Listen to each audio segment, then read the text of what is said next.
Praise the lord, హల్లెలూయా. మరొక మారు ప్రభు మనల్ని దీవించి ఆశీర్వదించి పునరుద్ధాన దినమున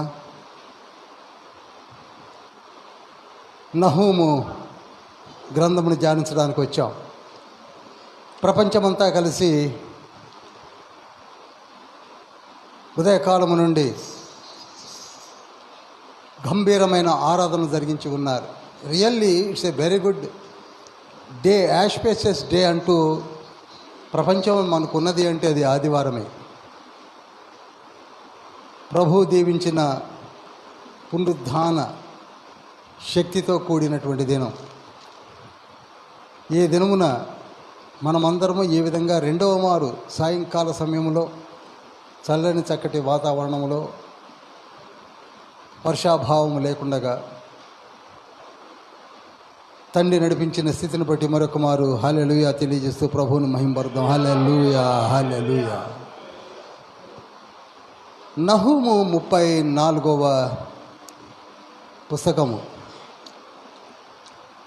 34వ పుస్తకం అనగా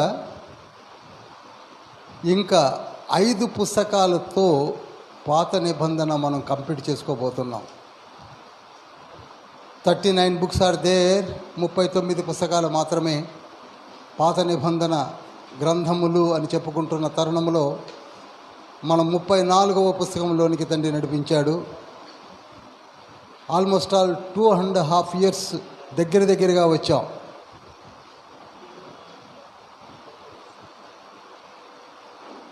రెండున్నర సంవత్సరాల్లో మనము 34 పుస్తకాలే ధ్యానించగలిగామండంలో సంతోష కారణం ఏమిటనగా ఏదో కొంత మీరు నేర్చుకుంటున్నారని నేను ఎంతో ఆనందిస్తున్నాను. I think you are learning something from this Bible study. అందరూ నేర్చుకోవాలని. నాకు తెలిసి 2 రకాల బోధలు ఉంటాయి.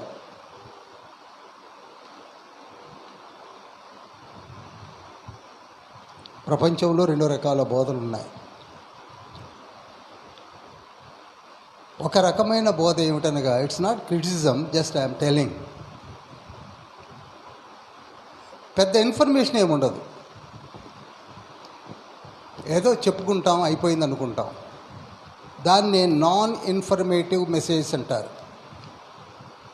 అందులో ఉన్న కొన్ని లేఖనాలను ఎత్తిపట్టి ఏవో చెప్పుకుంటాం. వాటిని ఏమంటామండి? Non informative messages. అనగా పెద్ద ఇన్ఫర్మేషన్ ఏమి ఉండదు, వింటున్నట్టుగా ఉంటాం కానీ ఏమి పెద్దగా అర్థమవుతున్నట్టుగా కూడా ఉండదు. దీనివల్ల పెద్దగా ఉపయోగం ఉండదు. అందరికీ అర్థమవుతుంది అనుకుంటున్నాను. రెండవది ఇన్ఫర్మేటివ్ మెసేజెస్ అంటారు.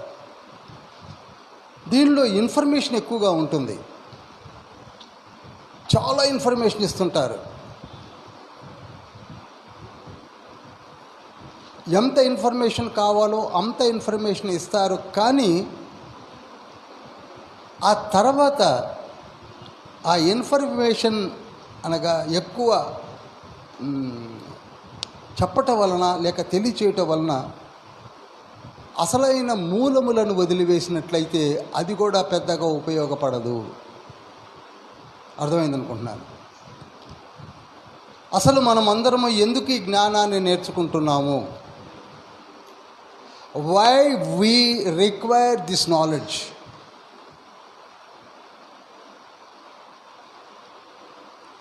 అరవై 66 పుస్తకాలని నేర్చుకోవడంలో గల ముఖ్య ఉద్దేశం ఏమిటి? కొందరేమో నాన్ ఇన్ఫర్మేటివ్ మెసేజ్ ఇచ్చి వెళ్ళిపోతున్నారు, కొందరు ఇన్ఫర్మేటివ్ మెసేజ్ ఇస్తున్నారు. కానీ దానివలన జరగవలసిన విషయాల్ని మనము ప్రభావితం చేసుకున్నట్లయితే ఈరోజు మనము 34వ పుస్తకమైన నహూముని ధ్యానిస్తున్నాం. ఈ పుస్తకం ధ్యానించడం వలన మనకు ఒరిగేది ఏమిటి? ఆ రోజులలో నహూము ప్రవక్త ద్వారా చెప్పిన విషయాలు తెలుసుకొని వెళ్ళిపోవడం వల్ల మనకి తెలిసిందేమిటి? మనం తెలుసుకోవలసిందేమిటి?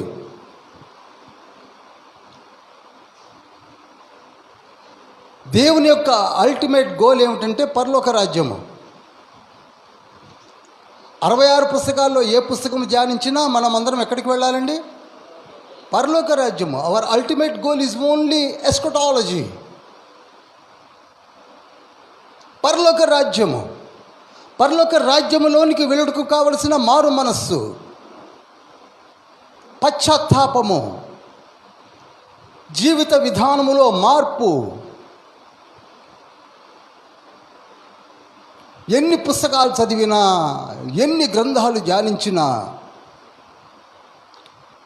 ఆత్మల సంపాదన కావాలి.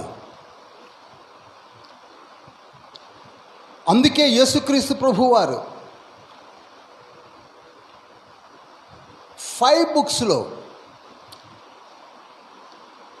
Book of Matthews, Mark, Luke, John and Acts, అపోస్తుల కార్యములలో సైతము యేసయ్య మరలా వచ్చి మారు మనసు పొందండి, go and preach the gospel. నహూము, ఓబజ్జా, న్యాయాధిపతులు, యోనా, మలాఖై. ఓకే, మనకేం కావాలి? అందులో నుంచి మనమేం తెలుసుకోవాలి? Where we are.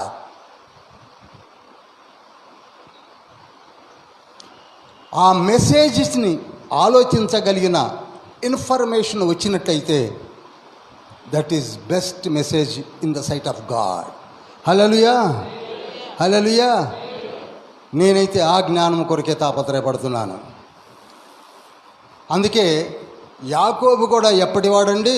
చాలా చాలా ఎర్లీ స్టేజెస్లో ఉన్నవాడు కదా యాకోబు. నాకు తెలిసి క్రీస్తు పూర్వం 1711లో 147 సంవత్సరాల వయసులో కూడా ఆయన దేవుని వాక్యము కొరకే తాపత్రయపడ్డాడు. వాక్యమును యాకోబుకు తెలియజేసిన వాడని, వాక్యమును యాకోబుకు తెలియజేసిన వాడని, ఏ జనముకి లాగునా చేసియుండలేదని, దేవునికి స్తోత్రము గానము చేయుటయే మంచిది. మనమందరము స్తుతి గానము చేయుటయే మంచిది. మిక్కిలి ప్రేమ కనికరం కలిగిన మహోన్నతుడ పరమతండ్రి, మీ బంగారు పాదముల చెంతకు వచ్చున్నాం. మీరు మాకు అనుగ్రహించిన గ్రంథములలో 34వ గ్రంథమైన నహూము గ్రంథమును ధ్యానించుటకు మీ బంగారు పాదం చెంత ఉన్నాం. మీరే మాతో సూటిగా మాట్లాడండి, వివరించండి ప్రభువా, వివరించండి యేసయ్య. ఆత్మతండ్రి, మా మనోనేత్రాలు వెలిగించండి. యేసయ్య, మీ బిడ్డలం కా నాయన,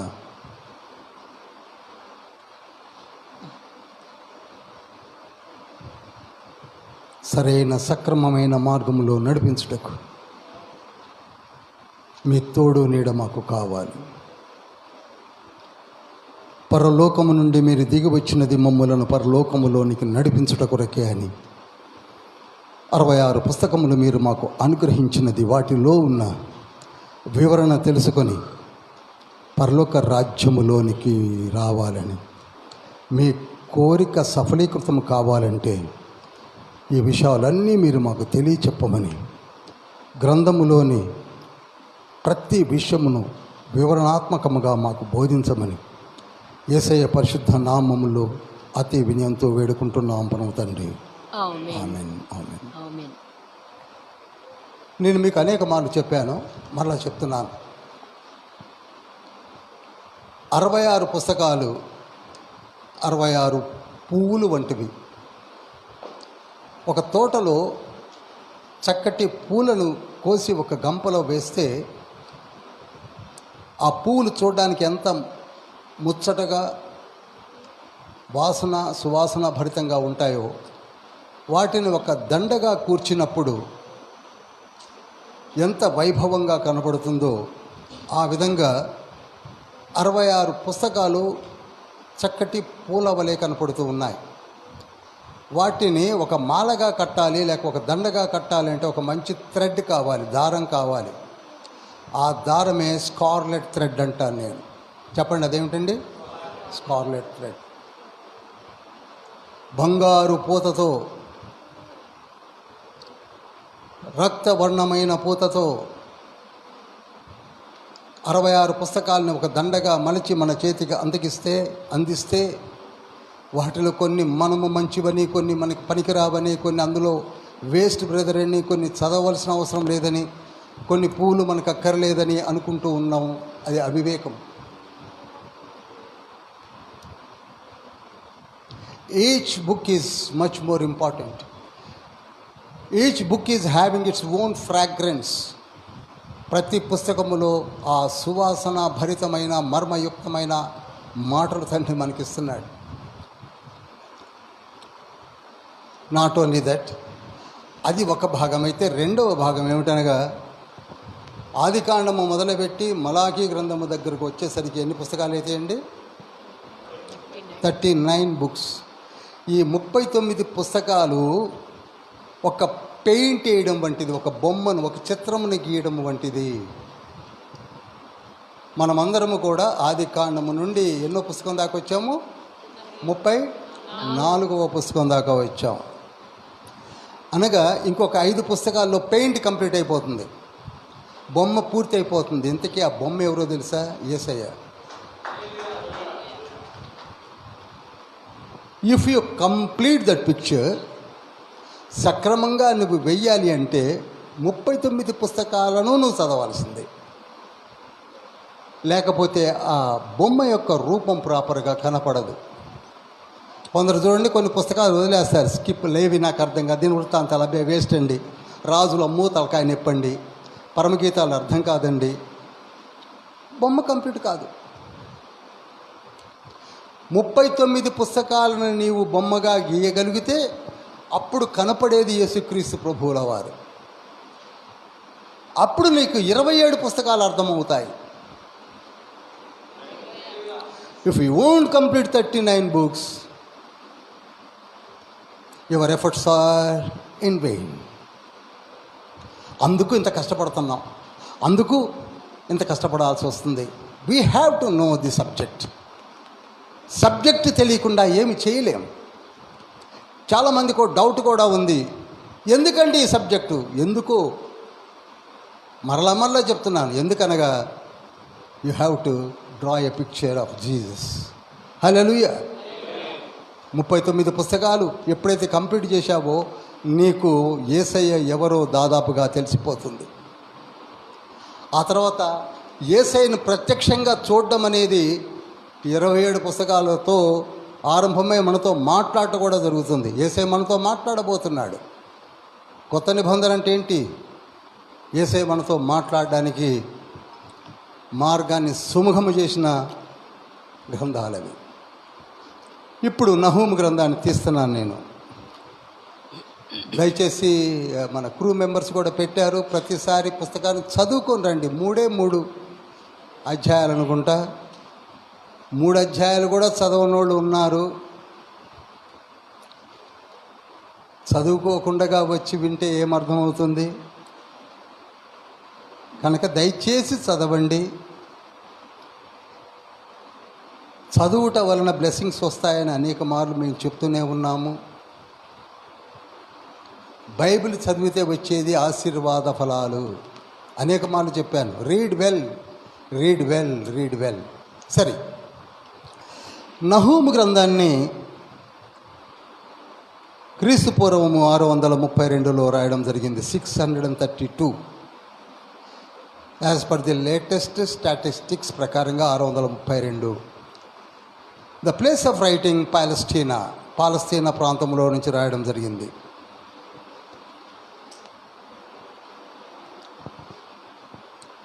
పోతే ఒక నహూము మనకి లూకా గ్రంథంలో కనపడతాడు. లూకా సువార్త 3వ అధ్యాయం 25వ వచనంలో ఒక నహూము కనపడతాడు.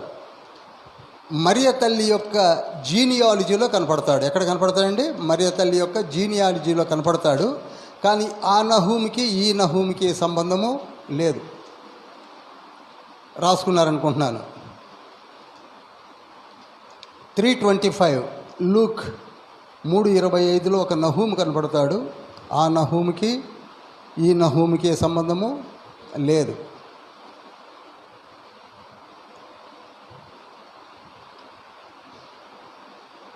ఇంతకీ ఈ నహూము ఎవరండి అంటే ఒక మైనర్ ప్రాఫెట్, చిన్న ప్రవక్తలలో ఒక ప్రవక్త. మనకు తెలుసు చిన్న ప్రవక్తలు ఎంతమంది అండి? చెప్పాలి. ఎంతమంది? 12 మంది. చెప్పండి ఎంతమంది? 12 మంది. ఇప్పటికీ మనకు 34వ పుస్తకంలో కూడా చిన్న ప్రవక్తలు ఎంతమంది అంటే టకాలన లేచి చెప్పాలి. మరి కొత్త నిబంధనలకు వెళ్తున్నాం. చాలా చదవండి, ధ్యానించండి. మనం అందరం కూడా స్కాలర్స్ అవ్వాలి. నేను టీచర్గా మిగిలిపోయాను కానీ మీరందరూ స్కాలర్స్గా ఎదగాలి. నా కోరిక అది. మీరు టీచర్గా కాదు, మీరు స్కాలర్స్ అవ్వాలి, ప్రొఫెసర్స్ అవ్వాలి, డాక్టర్స్ అవ్వాలి. నా కోరిక. మీరందరూ చిన్నవాళ్ళు. 40 ఇయర్స్లో మీరందరూ డాక్టర్స్ అవుతారు. ఒకవేళ మీకు నిజంగా తృష్ణ ఉంటే మంచి బోధకులుగా కొనియాడబడతారు. నేను చెప్తున్నాను. సరే, అవన్నీ వదిలిపెట్టండి ఇహలోక పరంగా. But at the time of judgment you will be called as భళా నమ్మకమైన మంచి దాసుడా అని యేసయ్య సర్టిఫికేషన్ ఇస్తాడు. That certificate is more required. కనుక 12 మంది మైనర్ ప్రాఫిట్స్లో, చిన్న ప్రవక్తలలో ఒక ప్రవక్త ఎవరండి? నహూము. చెప్పాలి. నహూము. పెద్ద ప్రవక్తలు ఎంతమంది అండి? 5. 5 గురించి చెప్పాను, మళ్ళీ చెప్తున్నాను. మోజెస్, యెషయా, ఐజయా, జెర్మియా, ఎహెజ్కేలు. ఎంతమంది అయ్యారు? డానియేలు. మోజెస్, యెషయా, ఇర్మియా, ఎహెజ్కేలు, దానియేలు. ఈ 5 పెద్ద ప్రవక్తలు, 12 మంది చిన్న ప్రవక్తలు. ఇది ఎప్పుడు మీకు గుర్తుండాలి. నిద్రలో లేపినా చెప్పాలి. సరే, ఈ నహూము ఇప్పుడు ఎక్కడికి వస్తున్నాడంటే, ఎవరి గురించి చెప్తున్నాడంటే, ఎందుకు చెప్తున్నాడంటే, దేవుని యొక్క వాక్కు నహూము దగ్గరకు వచ్చింది. ఎల్కోషు వాడైనటువంటి నహూమునకు కలిగిన దర్శనమును వివరించు గ్రంథము అని నహూము గ్రంథం 1వ అధ్యాయం 1వ వచనంలో ఉంది. దేని గురించి? నినేవేను గూర్చిన దేవోక్తి. ఇంతకీ నహూము ఎవరి గురించి చెప్తున్నాడండి? నినేవే గురించి, నినేవే పట్టణము గురించి. ఒక పట్టణం ఉన్నది. ఆ పట్టణము పేరు నినేవే. ఇప్పుడు మనము కూడా ఒక పట్టణంలో ఉంటున్నాము. పాలవంచ పట్టణము, కొత్తగూడెం పట్టణము, ఖమ్మం పట్టణము, విజయవాడ పట్టణము, హైదరాబాద్ పట్టణము. ఈ విధంగా పట్టణాల్లో ఉంటూ ఏ విధంగా కాపురం చేస్తున్నామో అదేవిధంగా ఒక మంచి పట్టణము అయిన నినేవే, అది క్యాపిటల్ సిటీ టు అష్షూరు. అష్షూరు దేశమునకు అది ముఖ్య పట్టణము. జాగ్రత్తగా నోట్ చేయండి. అయితే దేవదేవుడు ఈ నినేవే పట్టణానికి మొట్టమొదటిగా నహూమునే పంపలేదు. ఇతని కంటే ముందు ఒక ప్రవక్త వెళ్ళాడు. ఆ ప్రవక్త పేరు యోనా. ఎవరండి? యోనా కథను మనం చాలా చక్కగా ధ్యానించాం. ఒక కథలాగా ధ్యానించాం కనుక కథ అన్నాను. యోనా ప్రవక్త, ఆయన 2వ యారోబాము అనే ఇజ్రాయేలు రాజు కాలంలో ఉన్న ప్రవక్త. క్రీస్తు పూర్వము 844లో వెళ్ళాడు. ఎక్కడికి? నినేవే పట్టణానికి వెళ్ళి, మీ పాపములు ఆకాశమునంటుచున్నవి, దేవుని పాదములకు తగులుతున్నవి కనుక మీరు మారినట్లయితే మంచిది, లేకపోతే మీరు ఏమైపోతారు? లయమైపోతారని చెప్పమంటే వెళ్ళి చెప్పాడు. చెప్తే వారు ఏం చేశారండి? వెంటనే మారు మనసు పొందడానికి కావలసిన ఉపవాస దీక్షలను ఆరంభించి రాజు నుండి చంటి పిల్లల వరకు కూడా అని ధ్యానించాం. అప్పుడు 1,20,000 మంది లయము కాక రక్షించబడ్డారు. ఇది మనకి ఈ రోజులలో ఎలా కనపడుతుందంటే, జాగ్రత్తగా వినండి. యేసుక్రీస్తు ప్రభువారు మన మధ్యలోనికి వచ్చి అవే మాటలు పలికాడు.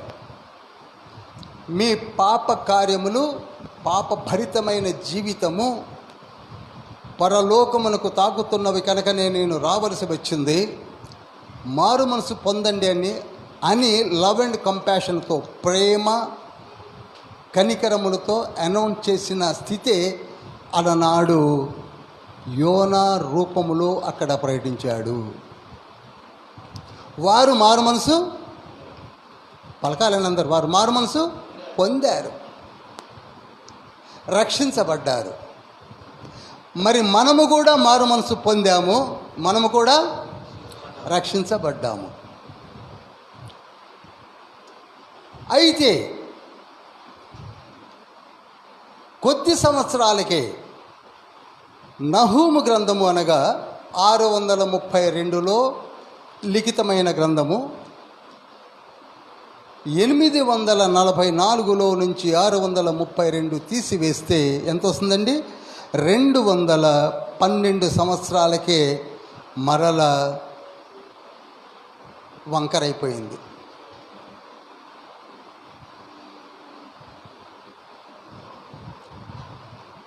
ఏమైపోయిందండి? వంకరైందనే కంటే పాపము ప్రజ్వరిల్లిపోయింది.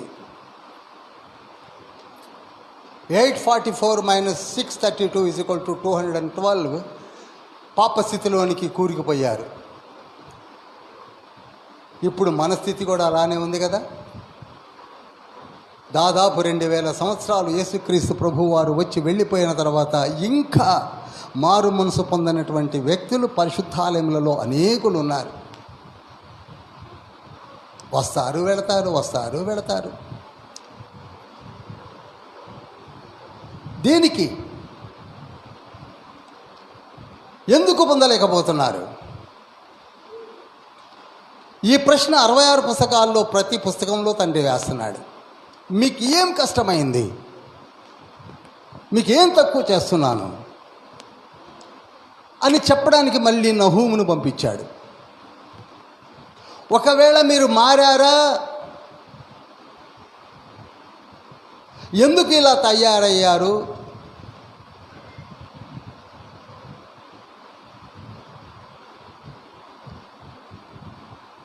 మీరు మారకపోతే దేవుడే దిగి రాబోతున్నాడు, ఏమీ మిగలదు. సేమ్ థింగ్ సెకండ్ కమింగ్లో యేసయ్య మరలా వస్తున్నాడు. మారామా? పరలోకము మారలేదు. Same thing, smash. నటనలు చాలు, ఇంతవరకు నటించిన జీవితము చాలు, నీ పాప జీవితము, పాత జీవితము చాలు. ఓ నినేవే చాలు. ఎందుకంత గర్వాంధుడు అయిపోతున్నావు? 1వ అధ్యాయం 11వ వచనంలో ఉంటుంది, దురాలోచనలు చేయువారు నీలో నుండి ఎందుకు పుట్టుకొస్తున్నారు? ఈనాడు మనలో కూడా ఎప్పటికీ యేసయ్య దేవుడేనా? పెద్ద క్వశ్చన్. ట్రినిటీనా? Second question. పరలోకం ఉందా? Third question. నరకం లేదనుకుంటా బ్రదర్? Fourth question. మరి ఏమీ లేకపోతే ఎందుకు బ్రదర్ బైబిల్ పట్టుకొని తిరుగుతున్నారు? సమాధానం లేదు. అందుకే Bible study is more required. No Bible student will say against the Bible. ఏ నిజమైన బైబిల్ స్టూడెంటు బైబిల్కి వ్యతిరేకంగా మాట్లాడదు. తెలియని వాళ్ళే పాపం, చదవని వాళ్ళే పాపం. అలా రూటు తప్పుతూ ఉంటారు. మొట్టమొదటగా ప్రభువు ఒక ప్రవక్తను పంపించాడు, మారారు, రక్షించబడ్డారు. 200 yearsలోనే మరలా పూర్తిగా రిజిడ్గా మారిపోయారు. ఎవరు వాళ్ళు? నినేవే వారు. వాళ్ళంటే అన్య దేశస్తులు. ఓకే, నహూము గ్రంథము పూర్తిగా నినేవేతోటే మాట్లాడిందంటే అది కూడా తప్పేనండి. మొట్టమొదటగా మాట్లాడింది తన ప్రజలతో.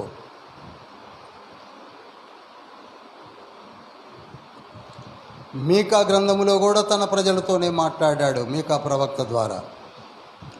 ఈనాడు కూడా యేసయ్య మనతోనే మాట్లాడుతున్నాడు. వాట్ అబౌట్ యూ, నీ సంగతి ఏమిటి అని మాట్లాడుతున్నాడు.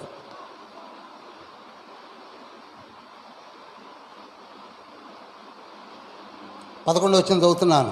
నినేవే యెహోవా మీద దురాలోచన చేసి వ్యర్థమైన వాటిని బోధించు వాడొకడు నీలో నుండి బయలుదేరి ఉన్నాడు. యెహోవా సెలవిచ్చినదేమనగా, వారు విస్తారమైన పూర్ణ బలము కలిగి ఉన్నను, కోత ఎందైనట్లు వారు కోయబడి నిర్మూలమగుదురు.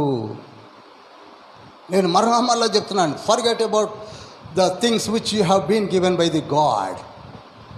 ఎంత ఐశ్వర్యం, ఎంత బలము, ఎంత అహంకారము, ఎంత జీవితం ఉన్నప్పటికీ అది పెరగకూడదు, పెరగకూడదు. ఏం పెరగకూడదండి?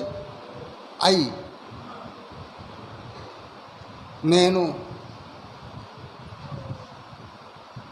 English alphabets ఎన్నండి? 25, 26, 27, 28. కరెక్టేనా? 26, 27, 26. అందులో అన్ని వంగే ఉంటాయి చూడండి. ఏ వంగి ఉంటుంది, బి వంగి ఉంటుంది, సి వంగి ఉంటుంది, డి వంగి ఉంటుంది. అట్లా పోతే అన్ని వంగి ఉంటాయి, కానీ ఒక ఐ వంగదు. ఐ నిటారు ఉంటుంది. అయ్యే మనం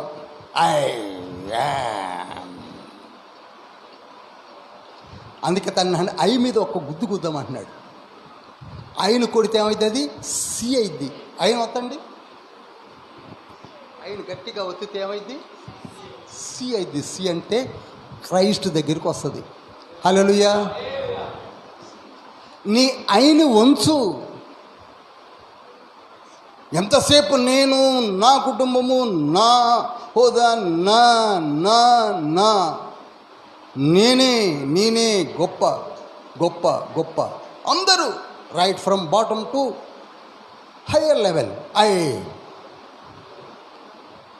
అలా గర్వాంధులై ఏమంటున్నాడు? నా మీదకే, యెహోవా మీదకే ఒక వ్యర్థుడు అనుకుంటూ బయలుదేరాడు.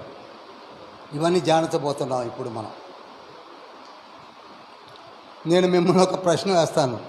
బాగా లోతులో చెప్పాలనా, పైన చెప్పాలనా, ఈ రోజుకే కంప్లీట్ చేసేయాలనా? ఎందుకంటే మీ ఆసక్తిని బట్టి నేను ముందుకెళ్తాను. దాదాపుగా మన బైబిల్ స్టడీలో వినేవారిని బట్టే కదా నడిచేది. బాగా చెప్పాలన్నా పర్వాలేదు, ఈరోజు ఒక 1/2 అవర్ అయిపోయింది, ఇంకొక 1 అవర్లో క్లోజ్ చేసుకుందామంటే క్లోజ్ చేస్తాను. ఎందుకంటే ఎన్ని రకాలుగైనా మోల్డ్ అవ్వచ్చు. 5 నిమిషాల ప్రసంగాలు ఉన్నాయి, 50 నిమిషాల ప్రసంగాలు ఉన్నాయి, 1.5 గంటల ప్రసంగాలు ఉన్నాయి, 2 గంటల ప్రసంగాలు కూడా ఉన్నాయి. కనుక if you want to have much more study, మీకు డెప్త్లో కావాలన్న వాళ్ళు చేతులు ఎత్తండి, వాటిని బట్టి నేను పెడతాను. పర్వాలేదు ఈ రోజుకే క్లోజ్ చేయండి అంటే పాస్టర్ గారు చేయలేపట్లేదు, విజయ్ చేయలేపట్లేదు, కొందరు లేపట్లేదంటే మరి ఈ రోజుకే ఆపేద్దామనా?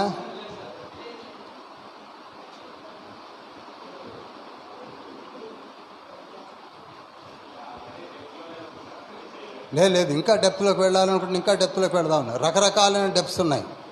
నదిలో అడుక్కు వెళ్ళడం వేరు, సముద్రంలో అడుక్కు వెళ్ళడం వేరు. సముద్రంలో అడుక్కు వెళ్ళినవాడు యోనా. అందుకే యోనా ఇప్పటికీ యోనాని. His name is Jonah because ఆయన ఎక్కడికి వెళ్ళాలో అక్కడికి వెళ్ళాడు. కనుక మనం కూడా ఎక్కడికి వెళదాం?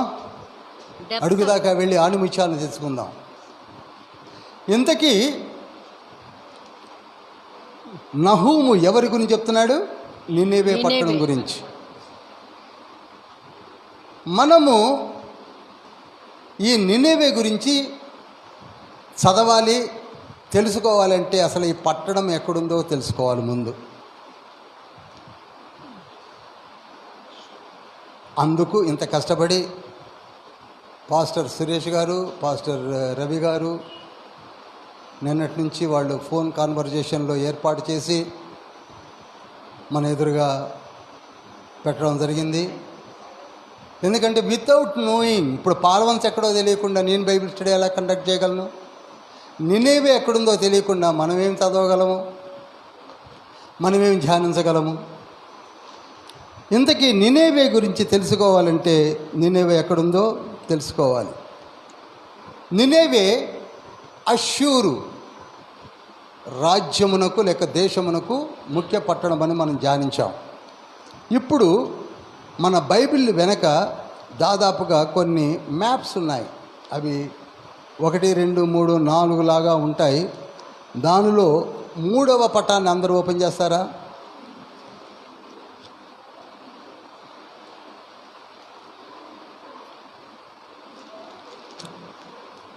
అందరూ ఓపెన్ చేయండి బైబిల్ స్టడీ కనుక. 3వ పటములో మీకు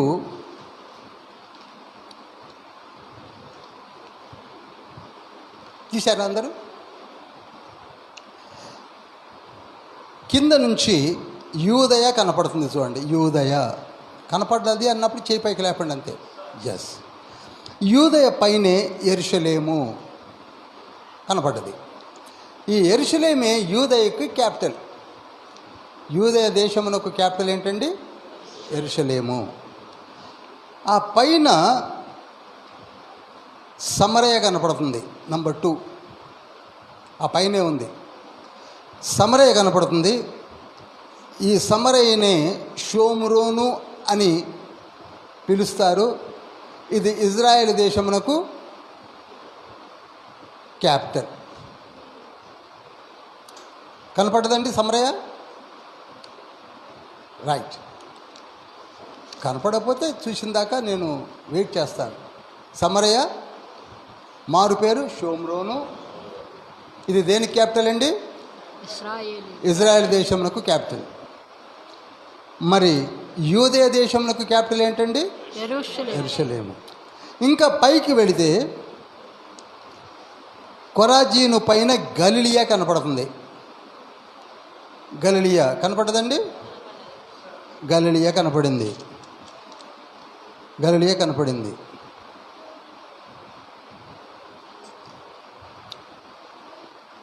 కనపడిందా? ఆ గలిలియాకి కొంచెం ఇంకా పైకి వెళితే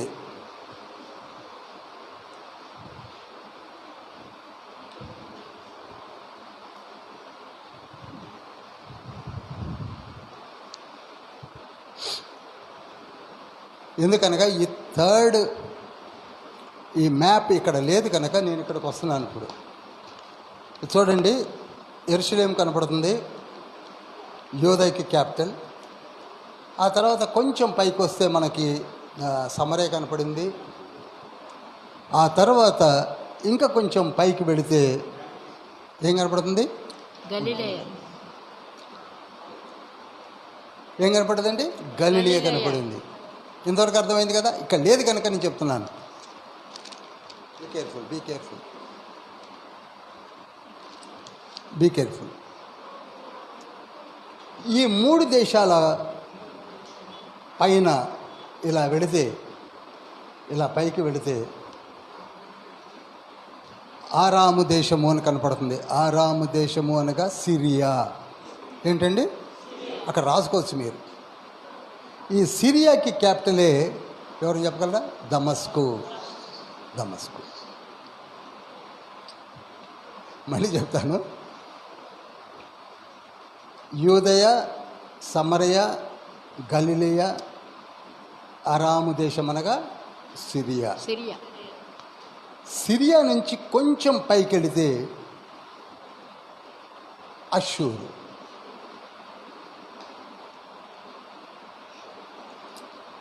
ఇక్కడికి వచ్చాడు ఇప్పుడు యోనా. అష్షూరు. ఈ అష్షూర్కి కొంచెం పైకెళ్తే నినేవే కనపడుతుందండి. ఇదంతా కూడా మీకు ఫస్ట్ మ్యాప్లో ఉంటుంది. ఫస్ట్ మ్యాప్ ప్రకటన గ్రంథం అయిపోయిన వెంటనే కనపడే ఫస్ట్ మ్యాప్లో ఉంటుంది. అందరికి అర్థమైందంటేనే ముందుకెళ్తా. అందుకే నేను లోతులోకి వెళ్తాను, మళ్ళీ చెప్పమన్నా నేను చెప్పను కనుక. ఇది తెలవకపోతే మీరు యోనా అర్థం కాదు. నేను ఎలాగూ నహూములో చెప్పాలని యోనాలో కథలాగా చెప్పి వదిలేశాను. ఇప్పుడు క్లియర్గా చెప్తున్నాను. ఓకే, అందరికి అర్థమవుతుందండి? ఓకే, పాపకు బాగా అర్థమవుతుంది, చేయలేపింది.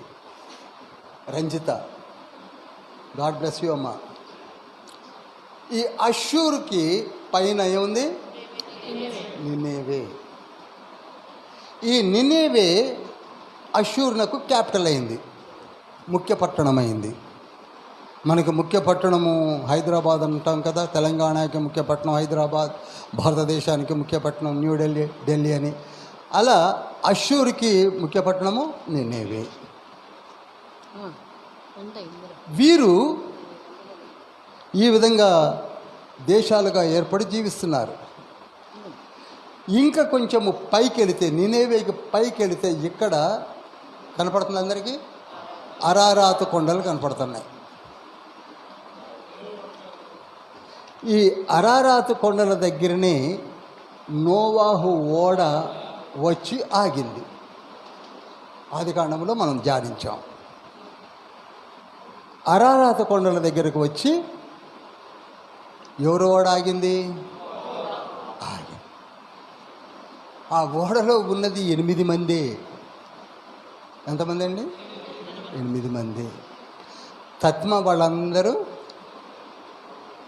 తోక వంకరైంది, తండ్రి కత్తిరించేశాడు. ఎంతమంది మిగిలారు? అది ఇప్పుడు ప్రపంచమంతటికి కూడా ఈ 8 మందే అవసరమయ్యారు. హల్లెలూయా. ఇంతవరకు అర్థమైంది కదా?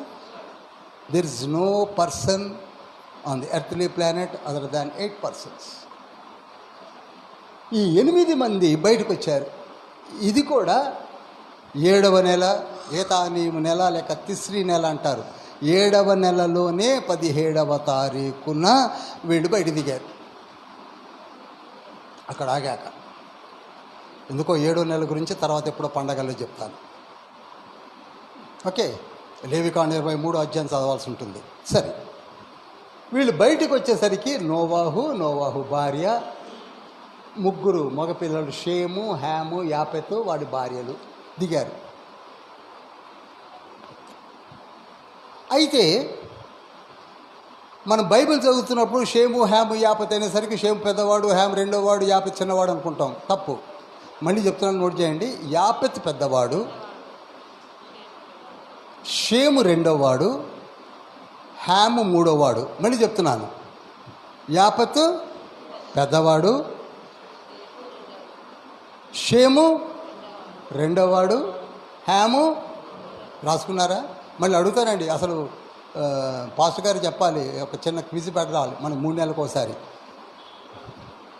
క్విజ్ పెడితే బాగుంటుంది. చిన్న ప్రైజులు ఇద్దాం అయిన పుస్తకాల్లో. మరి అప్పుడే కదా ఇంతకీ యాపెత్ పెద్దవాడా చిన్నవాడా టక్మని చెప్తారు. అప్పుడు ఇంట్రెస్ట్ కూడా ఉంటుంది. షేర్. ఈ వీరు ఇక వారి యొక్క జీవనము సాగించాలని కోరుకున్నారు కనుక ఇక్కడ నుంచి బయలుదేరి కిందకు వస్తున్నారు. జాగ్రత్తగా వినండి. ఈ కుటుంబాలు ఎక్కడికి వస్తున్నాయి? కిందకు వస్తున్నాయి. ఎందుకనగా ఇక్కడ ఒక మంచి జీవనది ఉంది. దీని పేరు యూఫ్రటీస్. ఇది అరేబియా సముద్రం. ఇక్కడ టర్కీ ప్రాంతంలో పుట్టినటువంటి యూఫ్రటీస్ నది. ఈ క్లాస్ అయినాక అందరు ఫోటో తీసుకోండి. దీన్ని యూఫ్రటీస్ నదిని ఆనుకొని ఇక్కడికి వచ్చి అరేబియా సముద్రంలో కలుస్తుంది. ఈ అరేబియా సముద్రమే మనకు ఎడమ చేతి వైపున బాంబే, కొచ్చిన్, కర్ణాటక తీర ప్రాంతంలో ఉన్న అరేబియా సముద్రము ఇదే మహాసముద్రము. ఈ జీవనది ఉన్నది కనుక ఆ తర్వాత రెండవ జీవనది ఇది హిద్దకేలు, టైగ్రీస్ రివర్ అంటారు. ఇంగ్లీష్లో టైగ్రీస్, TIGRIS, టైగ్రీస్ అండ్ హిద్దకేలు ఈ రెండు జీవనదులు. మరి ఒకటి ఇక్కడ ఒకటి ఉంది, యెరూషలేములో ప్రవహిస్తున్న రివర్ జోర్డాన్. మరి ఒకటి ఈజిప్ట్లో ఇక్కడ ఒకటి ఉంది, ఇది నైలు నది. ఇది మీకు ఆది కాండంలో చెప్పాను కనుక మళ్ళీ జ్ఞాపకం చేశాను. ఎప్పుడైతే ఈ రెండు నదుల మధ్య తీర ప్రాంతం ఉందో దీనిని అనువుగా మంచి డ్రింకింగ్ ఉన్నది, మంచి నేల, సారవంతమైన ప్రదేశాలు కనుక బాగుంటుందని ఏం చేశారంటే ఇక్కడికి వచ్చి చేరారండి. ఇక్కడికి వచ్చి చేరారు. ఇంతవరకు అర్థమైందా? చేతులెత్తండి. మరి చెప్పాల్సిన అవసరం లేదు కదా. ఓకే, ఏదైనా చెప్పమంటే చెప్తాను. మీకు ఎక్కడన్నా అర్థం కాలేదని చెప్తాను. మళ్ళీ అందరికి అర్థమైందా? చెయ్యి ఊపిందని ముందుకు వెళ్తాను, ఇంకా సబ్జెక్ట్లోకి వెళ్తాను.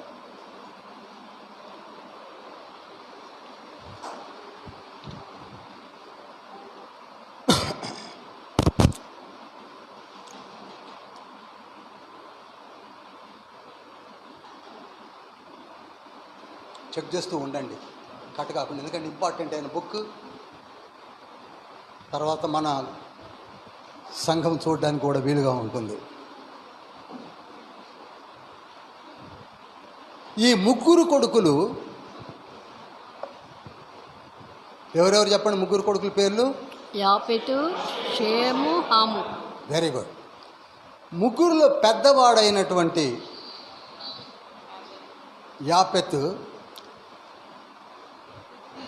పై ప్రాంతానికి వెళ్ళిపోయాడు. అనగా గ్లోబు ఉంటే మీకు అర్థమైపోద్ది, అక్కడైనా అర్థమవుతుంది. పై ప్రాంతానికి వెళ్ళిపోయాడు అనగా అరారాతు కొండలకు పై ప్రాంతానికి వెళ్ళిపోయాడు. తన ఫ్యామిలీని తీసుకొని తన భార్య పోయాడు. పోయి అక్కడ తన సంతానం ఎస్టాబ్లిష్ అయింది, పెరిగారు, సంఖ్య పెరిగింది. ఇప్పుడు యాపెతు సంతానం పేరు చెప్తాను, నోట్ చేయండి. యాపెతు ఎక్కడికి వెళ్ళాడండి? అనగా ఉత్తర భాగంలోకి వెళ్ళిపోయాడు. ఇది చాలా ఇంపార్టెంట్ అండి. మెయిన్గా preachers, I would like to say preachers, బోధకులు, పాస్టరమ్మలు నోట్ చేసుకోవాల్సింది ఏమిటంటే ఇక్కడ దీనిపైన ఆధారపడి ఉంది ఇప్పుడు ప్రపంచ జనాభా. 197 కంట్రీస్ కూడా ఎవరేమిటో మీకు అర్థమవుతుంది. యాపెతులో నుంచి వచ్చిన సంతానమే ఆర్యులు. హల్లెలూయా. ఆర్యులు అనగానే ఏమని చెప్పాలి? యాపెతు సంతానము. రష్యా నోట్ చేయండి, జర్మనీ, మాదీయులు, గ్రీకులు, ఇంగ్లాండ్, స్కాట్లాండ్, ఐర్లాండ్ అంతా వాళ్ళే. ఇంగ్లాండ్,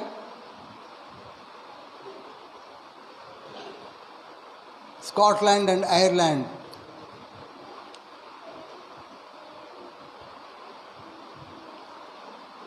ఆ తర్వాత కొంత భాగము యూరోపియా ఖండంలో కూడా కొంత భాగం వాళ్ళు వచ్చారు. ఇప్పుడు మళ్ళీ చెప్తున్నాను, ఎందుకంటే చాలామంది నోట్ చేసుకొని ఉండరు. మళ్ళీ చెప్తున్నాను, ఆర్యులు వాళ్ళే, ఆర్యన్స్. రష్యా, జర్మనీ, మాదీయులు, గ్రీకులు, ఇంగ్లాండ్, స్కాట్లాండ్, వేల్స్ అంటే వాళ్ళే. ఆ తర్వాత యూరోపియన్ కంట్రీస్ కూడా కొన్ని వాళ్ళే. ఈ జనాభా అంతా కూడా పితరుడు ఎవరండి? ఇక్కడ కనపడే ప్రతి ఒక్కొక్కళ్ళు అనుకుంటున్నారా? నో నో నో, జనములకు తండ్రి. నేను మొన్న మన పాస్టర్ గారు కూడా ఉన్నాను, మా తమ్ముడు చనిపోయిన శర్మన్లో చెప్పాను. మేమందరం చాలామంది వచ్చారండి, well well well educated family అంతా వచ్చారు. మేమందరము ఒక్క కుటుంబంలో నుంచి వచ్చిన వారమే అని చెప్పాను నేను.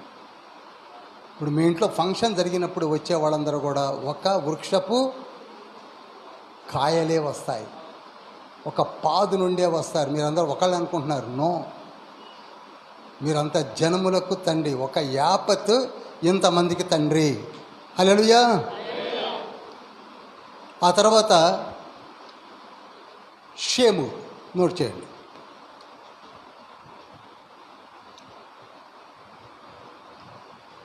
షేము నుండి వచ్చిన వాళ్ళు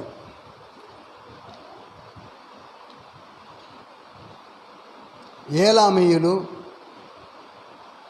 ఏలామీయులు అంటే మీకు అర్థమైంది కదా, ఏలాము దేశము, ఈ రోజులలో పిలువబడే ఇరాన్. అక్కడ ఉన్న వాళ్ళందరూ షేము నుంచి వచ్చిన వాళ్ళే. ఈ రోజులలో పిలువబడే ఏలాము దేశము లేక ఇరాన్ దేశము, ఏలామీయులు అక్కడి నుంచి వచ్చారు. ఎవరి నుంచి? షేము నుండి. అషూరీయులు చూసారా, అషూర్లో ఉన్నవాళ్ళు అషూరీయులు ఉన్నారే. ఇప్పుడు కనపడుతుంది అషూర్ దేశం ఉందే, అది ఎవరి సంతానం అండి? వెరీ గుడ్, వెరీ గుడ్, మీకు బాగా అర్థమవుతుంది. అషూరీయులు. ఏలాము దేశంలో ఉన్నవాళ్ళు ఏలామీయులు కూడా షేము. కల్దీయులు, సిరియాలో స్థిరపడ్డ వాళ్ళు, బబులోన్లో స్థిరపడ్డ వాళ్ళందరూ కూడా కల్దీయులు, వాళ్ళు కూడా షేము సంతానమే. తర్వాత హెబ్రీయులు, అబ్రహాము, ఇసాకు, యాకోబుల దేవుడు అయిన యెహోవా తండ్రిని పిలువబడే ఆ హెబ్రీయులు ఎవరి సంతానం అనుకుంటున్నారు? షేము సంతానమే. మీరు ఆదికాండము 10వ అధ్యాయం చదివితే ఇదంతా చరిత్ర ఉంది, అదంతా చదివింది నేను చెప్తుంది, కొత్తదేం కాదు. ఆయన గర్భంలో ఉండి అర్పక్షదు గర్భంలో ఉండి వచ్చినటువంటి వారే అబ్రహాము, ఇసాకు, యాకోబుల వాళ్ళు.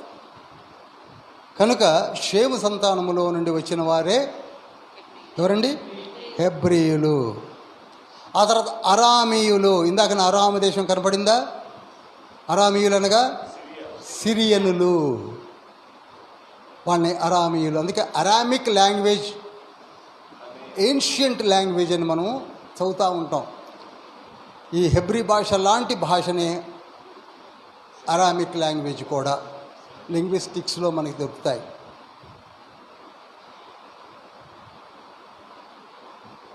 వీరందరూ ఎక్కడి నుంచి వచ్చారు?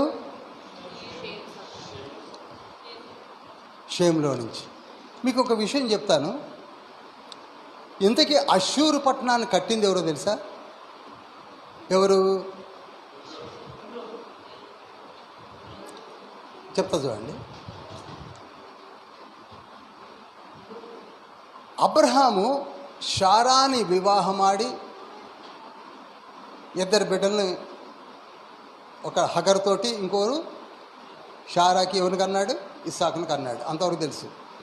వీళ్ళిద్దరి వరకే మనం ధ్యానిస్తాం. తర్వాత వదిలేసేది ఏంటంటే కెతూరా సంతానం. అబ్రహాం ఎవరిని పెళ్లి చేసుకున్నాడు? ఆదికాండము 25వ అధ్యాయము 1వ వచనంలో ఉంటుంది, 1-2 వచనాల్లో కెతూరాని చేసుకున్నాడు.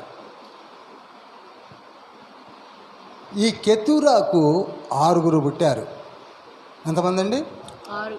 ఆ 6 కుమారులను మనం మర్చిపోతాం. ఒకసారి ఆదికాండంలోకి వెళదామా? వెళ్ళి 25వ అధ్యాయంలోకి వస్తున్నాను. 1వ వచనం చదువుతున్నాను. అబ్రహాము మరల ఒక స్త్రీని వివాహము చేసుకొనెను. ఆమె పేరు కెతూరా. ఆమె అతనికి జిమ్రాను, యొక్షాను, మెదాను, మిద్యాను, ఇష్పాకు, షూవహు అను వారిని కనెను. అనగా 6 కన్నది. 6 కన్నది. ఈ 6 కూడా తూర్పు ప్రాంతానికే వెళ్ళిపోయి సెటిల్ అయ్యారు. సరే, అది అలా ఉంచితే యక్షాని యొక్క మనమడే అషూరీయులు. చూడండి 3వ వచనం. యక్షాను షబను దెదానును కనెను. అషూరీయులు, లెతూషీయులు, లెయుమీయులు, లెయుమీయులు అనువారు ఆ దెదాను సంతతి వారు. అనగా దెదాను యక్షాని యొక్క కుమారుడు, దెదాను కుమారులే వీళ్ళు. కనుక ఇప్పుడు అషూర్లో ఉన్నవాళ్ళు ఎవరండి? దెదానీయులు. ఇప్పుడు చూడండి, పటాను చూడండి ఒకసారి. అషూర్ అనేది ఐడెంటిఫై చేశామా? అషూర్లో ఉన్నది అంతా ఎవరు? దెదాను సంతతి. దెదాను అనగా దెదానీయులు ఎవరండి? అబ్రహాం యొక్క కెతూరా సంతానమే.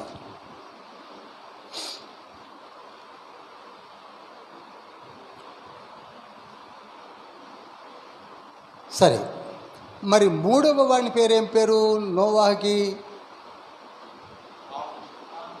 హాము.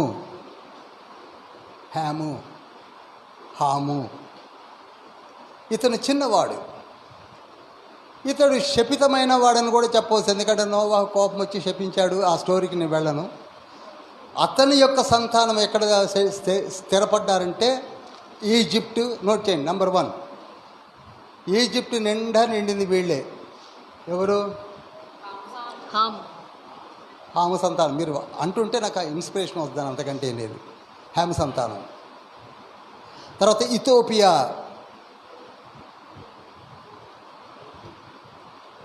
ఒకసారి మనకు అపోస్తుల కార్యములు 8వ అధ్యాయంలో ఇథియోపియా రాణి అయిన కందాకే when she travelled towards Jerusalem while going back అనేది చదువుతుంటాం కదా. ఆ ఇథియోపియాలో కూడా సెటిల్ అయింది ఎవరు? హాము సంతానమే. లిబియా, కనాను. ఎవరైతే కనాను ప్రాంతంలో పాలు తేనెలు ప్రవహించే స్థలము నిజానికి అప్పుడు కట్టి సెటిల్ అయింది ఎవరంటే హాము సంతానమే. కనాను కూడా హాము సంతానమే. కూషు దేశము కూడా హాము సంతానమే. ఈ కూషు దేశము ఎంత ఆఫ్రికా కొంచెం పక్కన ఉన్నటువంటి దేశాలు. కూషు దేశము కూడా హాము సంతానమే. ఈ హాము సంతానము అరేబియా ప్రాంతమునకు, సీనాయి ప్రాంతానికి ఆనుకున్న కొన్ని ప్రావిన్సెస్లో కూడా హాము సంతానమే ఉన్నారు. అందుకే మోషే వివాహమాడినటువంటి ఒక స్త్రీ పేరు సిప్పోరా. ఆవిడ తండ్రి పేరు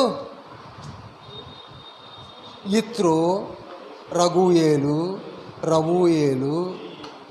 కేయీను, హోబాబు. ఎన్ని పేర్లు ఉన్నాయండి? 5 పేర్లు ఉన్నాయే. అతను కూడా ఈ కూషు దేశపు సంబంధియే. అందుకే మనకు సంఖ్యాకాండము 13వ అధ్యాయంలో అహరోను మిరియాములు సణుక్కున్నదందుకు కూషు దేశపు స్త్రీని, అంటే కూషు దేశపు అండర్లో ఉన్న మిథ్యాను ప్రాంతములోనికి వెళ్ళి మోషే ఆవిడని పెళ్లి చేసుకున్నందుకు గాను వచ్చిన బాధ ఇదంతా. అర్థమవుతుందండి? కొంచెం లోపలికి వెళ్ళాను నేను. అర్థమైంది కదా? ఇంతకీ ఇత్రో, సోకాల్డ్ జిత్రో, ఇతను యెహోవా తండ్రి యాజకుడు కాదండోయ్, అన్య దేవతల యాజకుడు. కొందరు చెప్పడం కూడా నేను విని పాపం బాధపడ్డా. ఏం చేయాలి? అందుకంటే ఏం చేయగలండి. అన్య దేవతల యాజకుడు ఎవరండి? మోషే పిల్లనిచ్చిన మామ. Okay, right. ఇప్పుడు ఇంతవరకు మనకు అర్థమైంది ఏమిటంటే వీళ్ళు ఎక్కడెక్కడ పోయారు? ఐగుప్తు, ఇథియోపియా, లిబియా, కనాను, కూషు, అరేబియాలో కొంత ప్రాంతము. ఇంతవరకు అర్థమైందండి. ఈ విధంగా గ్లోబ్ అంతా ఆక్యుపై చేశారు. ఈనాడు మనమందరము కూడా ఈ విధంగా ఆ సంతానములో నుంచి వచ్చిన వారమే. మనమందరము కూడా ఇండియాకి ఆర్యులు వచ్చారు, ద్రవిడులు వచ్చారు. అందుకే ద్రవిడియన్స్ అండ్ ఆరియన్స్ అని పిలువబడుతూ ఉన్నాము. అందులో మళ్ళీ మన గోత్రాలు మారాయి, మన పేర్లు మారాయి, అన్నీ పెట్టుకున్న అందరము కూడా అందులో నుంచి వచ్చిన వారమే. అందుకే పాల్ అంటాడు, ఆ ఒకనిలో నుండి వచ్చిన మనమందరము ఆయన సృష్టి అంటాడు కదా. అయ్యోపగు ఒక మీటింగ్లో మాట్లాడుతూ చాలా గొప్ప మెసేజ్ ఇస్తాడు అక్కడ. సరే,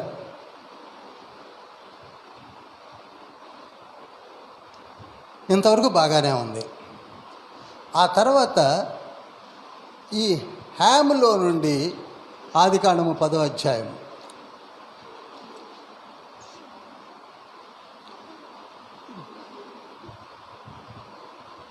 పదో అధ్యాయం 6వ వచనం చదువుతున్నాను. హాము కుమారులు కూషు, మిస్రాయిము, పూతు, కనాను అనువారు. కూషు కుమారులు, కూషుకు పుట్టిన వాళ్ళు ఎవరంటే సెబా, హవీలా, షబా, దదాను అనువారు. కూషు నిమ్రోదును కనెను. చూడండి, కూషు ఎవరిని కన్నాడు? 8వ వచనంలో నిమ్రోదును. జాగ్రత్తగా నోట్ చేయవలసింది ఏంటంటే first king on the earthly planet ఎవరంటే నిమ్రోదు. మీరు చెప్పాలి, మొట్టమొదటి రాజు భూమిపైన ఉన్నాడంట అతను నిమ్రోదే. ఈ నిమ్రోదు ఎవరో కాదు, నెఫీలుడు. నోట్ చేయండి, అతను ఎవరండి? నెఫీలుడు. బల పరాక్రమశాలి అయిన నెఫీలుడు. దేవుని ఎదుటనే పరాక్రమములను ప్రదర్శించుటకు బయలుదేరిన నెఫీలుడు. ఇతనే కూషు కుమారుడు లేక హాము యొక్క మనమడు. ఈ నిమ్రోదును మనం ఇప్పటికీ మర్చిపోలేకపోతున్నాం. ఎప్పటివాడు నిమ్రోదు 10th చాప్టర్లో ఉన్నాడు. ఇప్పటికీ కొందరు దైవజనులు యుగాంతమని, అంతిమ ఘడియలని ప్రకటన గ్రంథాలు రాస్తూ ఈ నిమ్రోదుని జ్ఞాపకం చేసుకోవడము మనం చూస్తూ ఉంటాము. Such a notorious character.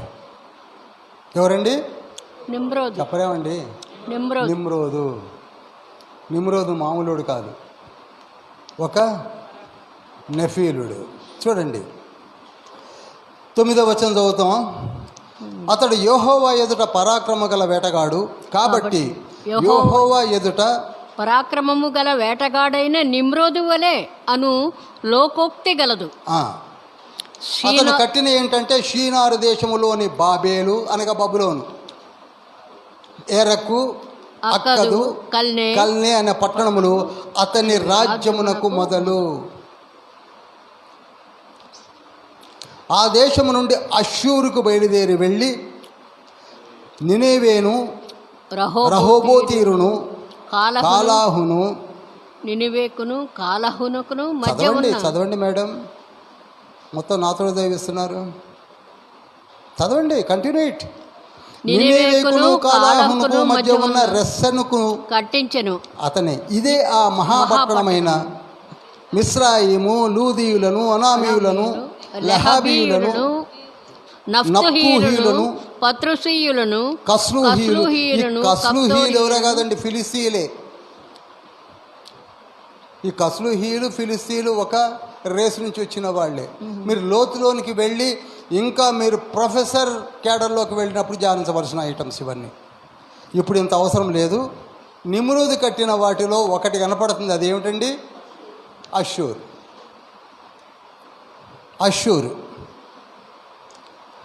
కట్టాడు. కనుక వీళ్ళందరూ కూడా శపితమైన జనాంగములో నుంచి ఒక రేసుగా వచ్చినటువంటి వారు అన్న సంగతిని మర్చిపోవద్దు.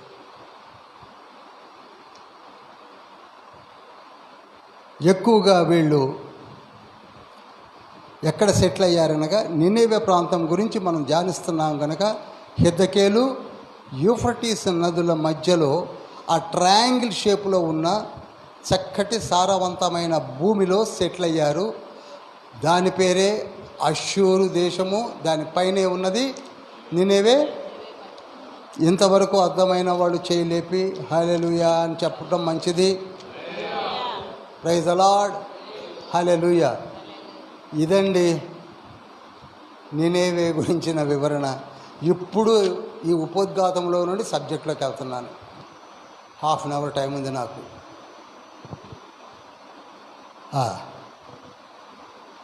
1 hour 3 minutes అయింది, ఇంకా 27 minutes ఉంది. ఇప్పుడు సబ్జెక్ట్లోకి వెళ్తున్నాను.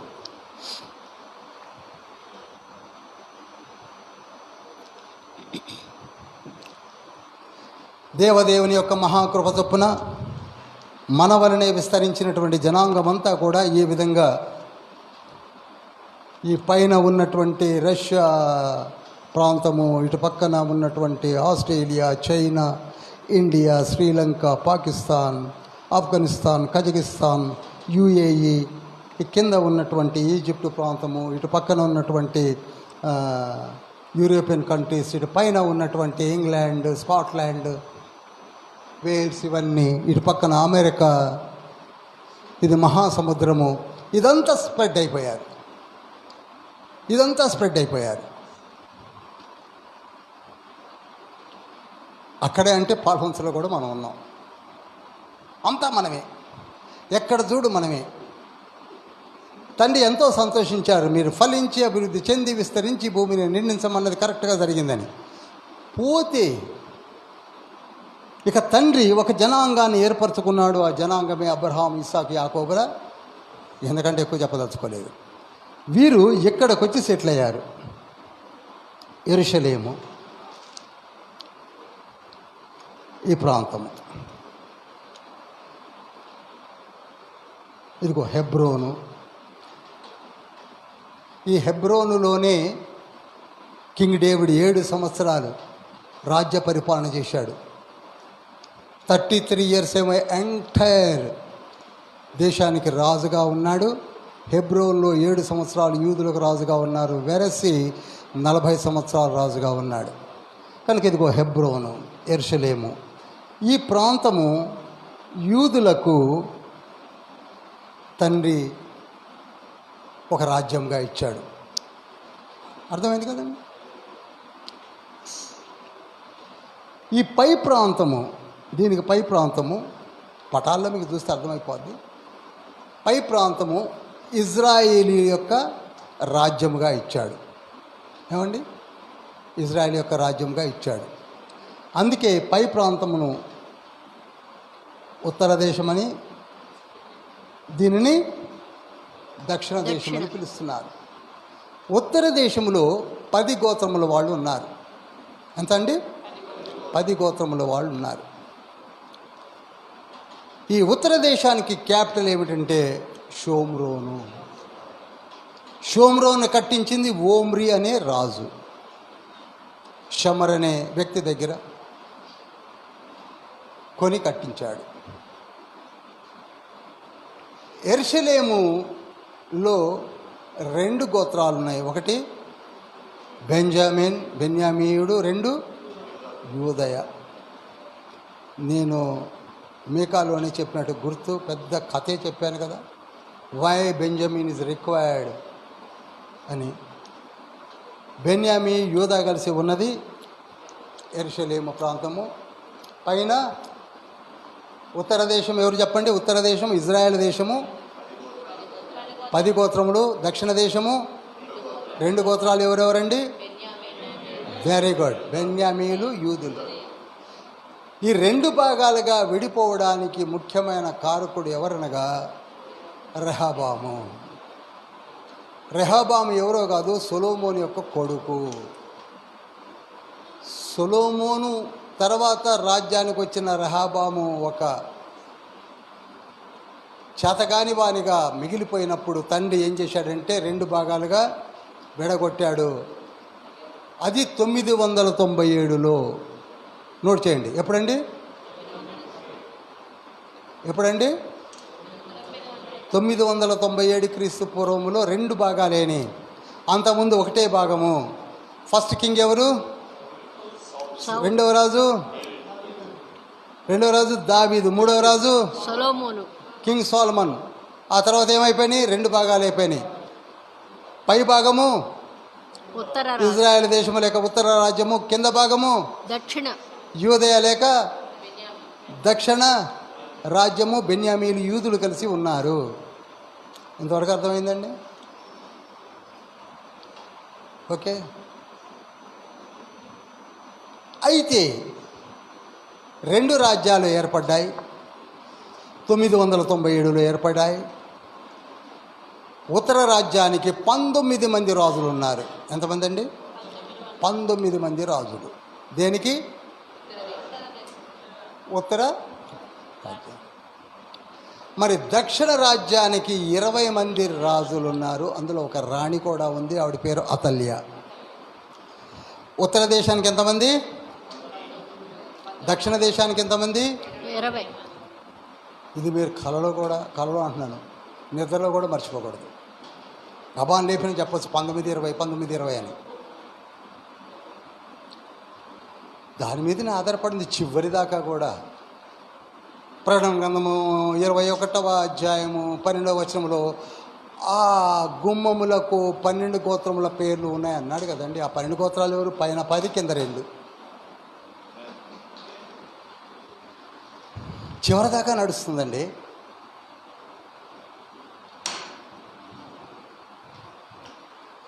అయితే విచారం ఏమిటంటే, అటు 19 మంది రాజులు, ఇటు 20 మంది రాజులు కూడా భ్రష్టులు. చెప్పరు? దేవుణ్ణి వదిలివేసి దేవుని సంగతిని పట్టించుకోకుండా, విచారకరమండి.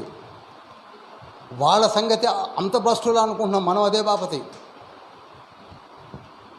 ప్రతి యాంగిల్లో నేను ముందే చెప్పాను, తండ్రి మనతో మాట్లాడుతున్నాడు ఆ పుస్తకం ద్వారా. మోషే బానిసలుగా ఉన్నప్పుడు అట్ ద ఏజ్ ఆఫ్ 80, నాలాగా 80 ఏళ్ల వయసులో భార్యను, పిల్లలిద్దరిని వదిలివేసి ఫరో దగ్గరికి వెళ్ళి, ఈజిప్ట్లోనికి వెళ్ళి 12 సూచన క్రియలు చేసి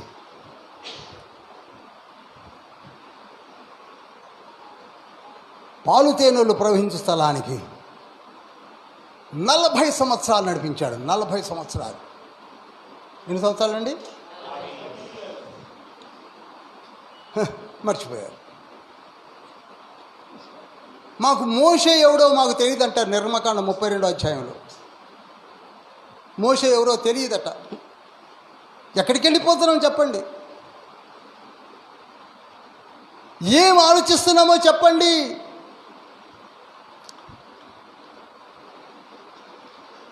మాకు మోషే తెలియదు.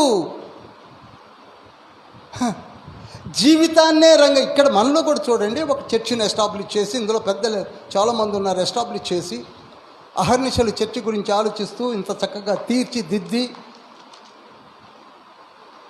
One day before they are rendering their services. అసలు వాళ్ళు ఎవరో మాకు తెలియదని మనం అంటే వాళ్ళు ఏమైపోతారు ఆలోచించండి.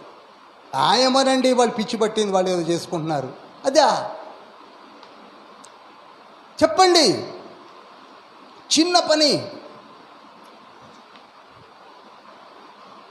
Our past is coming all the way from Kothagudem to hear. ఇక్కడ ఉన్న మనం రాం. మన మధ్యలోనికి ఇప్పుడు దూర ప్రాంతం నుంచి వచ్చారు పాస్టర్స్, పాండురంగాపురం నుంచి వచ్చారు. వస్తున్నారు దేనికి? దేవుని రాజ్యాన్ని కట్టుకోవాలన్న తపన ఉండాలి. మనకి లేకపోతే ఎవరికి ఉంటుంది? 40 years తన కుటుంబాలు మనలాగా లేవా? ఆయనకిద్దరు పిల్లలు లేరా? గెర్షోము, ఎలియాజర్లు లేరా? సిప్పోరా లేదా? మామ లేడా?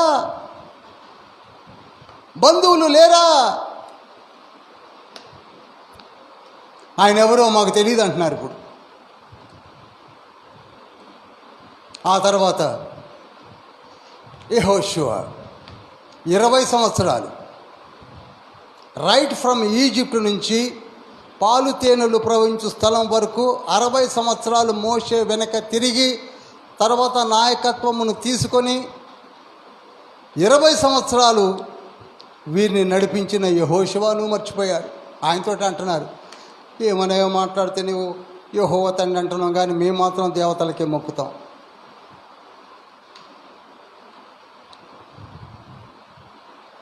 మొక్కండి. ఇంతకీ జనాంగం అంతా ఎవరు? అబ్రహాము, ఇస్సాకు, యాకోబుల యొక్క సంతానమైన మేము అని అరిసిన జనాంగం. హెబ్రీయులు. మాకు తెలియదు, వీ డోంట్ నో. పాపం యెహోషువ గ్రంథం 24:15 అనుకుంటా. మీరు ఎవరిని సేవిస్తారో నాకు తెలియదు, కానీ మేము మాత్రం మరి ఎక్కడికి దిగజారిపోతుంది పరిస్థితి. మర్చిపోయారు. యెహోషువ యుద్ధాలు చేశాడు తెలుసా? ఎవరి కొరకు చేశాడు? మనము కూడా ఈ పరిస్థితులను చేస్తున్నాం. ఎవరి కొరకు చేస్తున్నాం చెప్పండి, ఆలోచించండి. ఎవరి కొరకు దేవుని కార్యాలు చేస్తున్నాము? కొందరు నిలబడుతున్నారు కనుకనే. అందుకే రోమీయులకు రాసిన పత్రిక 11:4 అంటాడు, నన్ను విశ్వసించిన జనాంగము 7,000 మంది ఆహబు కాలములోనే ఉన్నారు కదా అని రికార్డ్ చేయించాడు తండ్రి. మనమందరము కూడా తండ్రి గురించి ఆలోచించే వారము కనుకనే ఈ కార్యాలు జరుగుతున్నాయి. చీమ కుట్టినట్టు కూడా లేకపోతే ఎందుకు? యెరికో మీదకి యుద్ధానికి బయలుదేరడానికి ఎంత ప్రార్థన చేశాడు యెహోషువ? ఎవరి కొరకు? హాయి మీదకి యుద్ధానికి పోతున్నప్పుడు ప్రార్థన చేశాడు. ఎందుకు? గిబియోను మీదకి యుద్ధానికి పోయినప్పుడు ప్రార్థన చేసి సూర్య చంద్రులను అయ్యా లోయలో ఆపివేసింది ఎందుకు? What you people are doing? ఎందుకు? ఆయన కుటుంబం కొరక కాదే.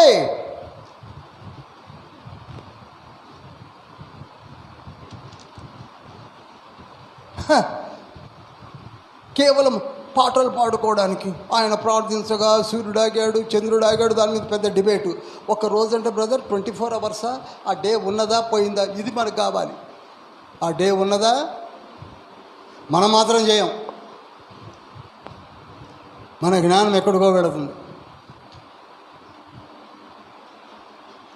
ఆ తర్వాత 13 మంది న్యాయాధిపతులను పెట్టాడు. ఓత్నీయేలు నుండి సంసోను వరకు. ఎవరి కొరకు వారు పాటుపడ్డారు? They are not even kings. మర్చిపోకండి, వాళ్ళు రాజులు కాదు, న్యాయాధిపతులు. అంత పవర్స్ ఉండవు. రాజుకున్న పవర్స్ న్యాయాధిపతులకు ఉండవు. కొందరు వినేవాళ్ళు, కొందరు వినేవాళ్ళు కాదు. అందులో దెబోరా కూడా ఉంది. మీకు తెలుసు, 4వ న్యాయాధిపతి అయిన దెబోరా 40 years తల్లిగా వండి ఏలుబడి చేసింది. ఎందుకు? ఆలోచించండి ప్రియులారా. మనము దేని కొరకు జీవిస్తున్నాం? Not just to turn the days.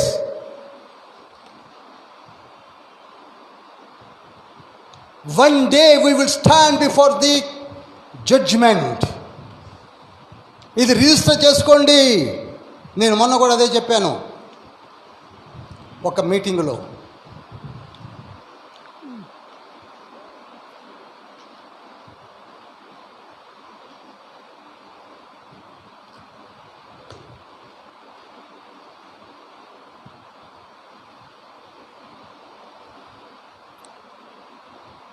హల్లెలూయా, హల్లెలూయా. అందరినీ వదిలివేశారు. మోషే నాకు తెలియదు అన్నారు. యెహోషువ పిచ్చి పట్టిందన్నారు. న్యాయాధిపతులు వాళ్ళేదో చేశారు పోయారన్నారు. కాలేబు, కాలేబుని గుర్తుంచుకుంటారా?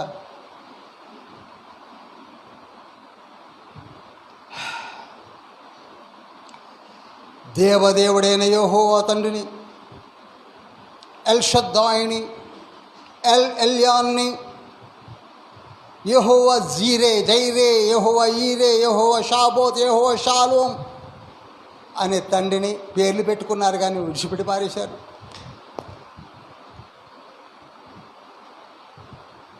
చివరికి ఏ జనాంగం మిగిలిపోయిందో తెలుసా?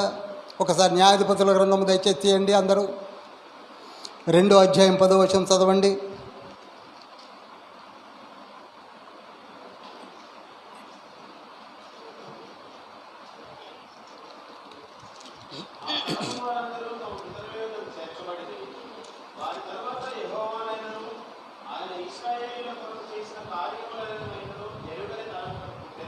అయిపోయిందా? అసలు ఈ ఎంతకాలము జరిగిన స్థితిలు కూడా తెలియనటువంటి తరం పుట్టేసింది. ఇప్పుడు మన దగ్గర కూడా చిన్న చిన్న పిల్లలు ఉన్నారు, మన ఎదురుగా ఉన్నారు, నలుగురు కనపడుతున్నారు. నిజానికి వాళ్ళకేమీ తెలియదు, కానీ వారు దేవుని ఒడిలో ఉన్నారు, దేవుని ఆలయంలో కూర్చొని ఉన్నారు. ఈ పని వాళ్ళు చేయలేకపోయారు. అందుకే దేవుని ఎరగని తరము పుట్టను అంటే దాని తప్పెవరిది? తల్లిదండ్రులది.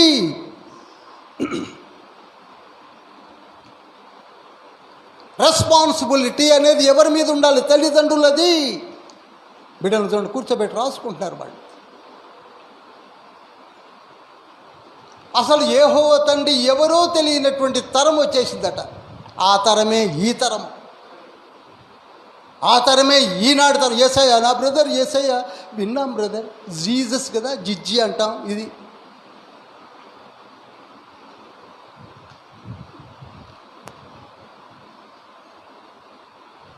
అందుకే యోవేలు గ్రంథం 1:3 అంటాడు, ఈ విషయములను మీ పిల్లలకు చెప్పండి.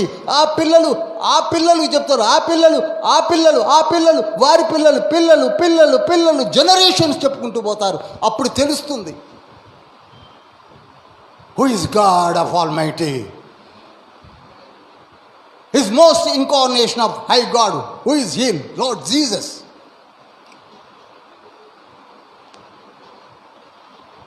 చిన్నప్పటి నుంచి చెప్పగా ఏదో మధ్యలో యేసయ్య అనేసరికి పెద్ద డిబేట్లో కూకుంటాడు. యేసయ్య దేవుడేనా? ఆయనకి ఏం తెలుసని చెప్పండి.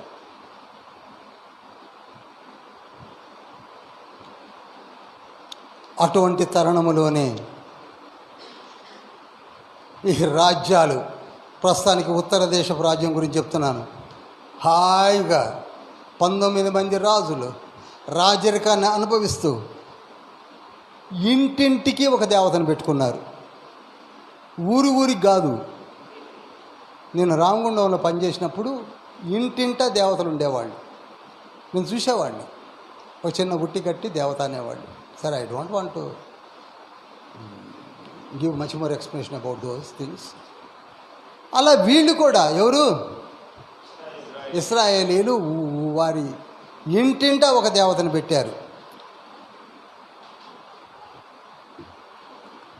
నెక్స్ట్ వీక్ మీకు తెలుస్తుంది అసలు ఈ దేవతల మహిమలన్నీ. అప్పుడే ఏమైంది? పెట్టుకున్నారు. నెక్స్ట్ వీక్ తెలుస్తుంది. ఈరోజు పోగొట్టుకున్నాడు అంతా పోగొట్టుకున్నట్టే లెక్క. అందుకే బుక్ ఆఫ్ జెర్మియాలో, ఇర్మియా గ్రంథం 44:16-18 ఆకాశ రాణికి ధూపము వేయకపోవుట వలన కష్టాలు వస్తున్నాయటండి వీళ్ళకి. బా, ఏమి భక్తులు బయలుదేరారండి. ఆకాశ రాణి అనే దేవతకి ధూపాలు వేయట్లేదట వీళ్ళు, అందుకు కష్టాలు వస్తున్నాయట అని దాన్ని చూసి ఏడుస్తున్నారు. ముందు నీ ఇంటి సంగతి చూసేడు అని లేఖనం చెప్తుంది. ఇర్మియా గ్రంథము 9:20 మరణము కిటికీలలో గుండా ఎక్కువ వచ్చుతున్నది. అమ్మలారా, అయ్యలారా, మీ పిల్లల కొరకై ఏడుపును రోదనము నేర్పండి అని చెప్తున్నాడు తండ్రి. ఆకాశాన్ని చూసి ఆడటం కాదు, నీ ఇంటిని చూసేడు. ఈ విధంగా 19 మంది రాజుల ఏలుబడిలో బేతేలు మొదలుకొని దాని వరకు కూడా బంగారు దూడలను పెట్టుకొని పల్లెకు, పట్టణానికి ఆషేరు దేవత, బయలు దేవత, తమ్మోజు దేవత, అష్టారోత్ పేర్లు ఎందుకులేండి, ఎన్ని దేవతలోనే అన్నీ పట్టుకొచ్చి పెట్టేశారు. వాళ్ళను పోషించడానికి యాజకులు. అసలు వాళ్ళు ఇటుకలు కట్టుకునేవాళ్ళు ఎక్కడికి వచ్చారు? పాలు తేనెలు ప్రవహించు స్థలానికి వచ్చి వాళ్ళు కట్టని ఇళ్లలో, నాటని తోటలలో పెట్టి రాజులను అబ్రహాంకి ఇచ్చిన వాగ్దానం ప్రకారంగా ఆదికాండము 15వ చెప్తాడు కదా, 1-9 నీ గర్భములో నుండి రాజులు వచ్చారు. కానీ ఏమయ్యారు? అప్పుడు తండ్రికి కోపం వచ్చేసిందండి. ఇక తట్టుకోలేకపోతున్నాడు. ఎన్ని సంవత్సరాలు తట్టుకోవాలి మీరే చెప్పండి, మీరే చెప్పండి. అప్పటికి యోనాను పంపించాడు. వాళ్ళు మారారేమో కానీ అసలు యోనా ఎక్కడివాడు చెప్పరు. ఇజ్రాయెల్ దేశంలో 2వ యారోబాము యొక్క కాలంలో ఉన్న ప్రవక్త. వాళ్ళు మారారు. ఎవరు? నినేవే వాళ్ళు మారారు. మరి ఇజ్రాయెల్ మారిందా? అబ్బే మారండి. యేసయ్య అన్నాడు కదా, the book of Matthew 13 chapter 55, 56, మత్తయి సువార్త 13వ అధ్యాయం 55, 56 వచనాల్లో 57వ వచనంలో కూడా అంటాడు కదా, ప్రవక్త తన ఇంట ఘనహీనుడే. ఇక్కడ మాటలు మనం వినం. బైబిల్ స్టడీ ఎస్టీసీ కాలేజీలో చెప్తే బాగుంటుందండి. గో బెంగళూరులో బైబిల్ మిషన్లో ఇంకా బాగుంటుంది. గో భాగవంతుల బైబిల్ స్టడీ ఏంటండి? నాకు అర్థం కాదు. వాళ్ళేం చెప్తారో మనకేం వస్తుందండి.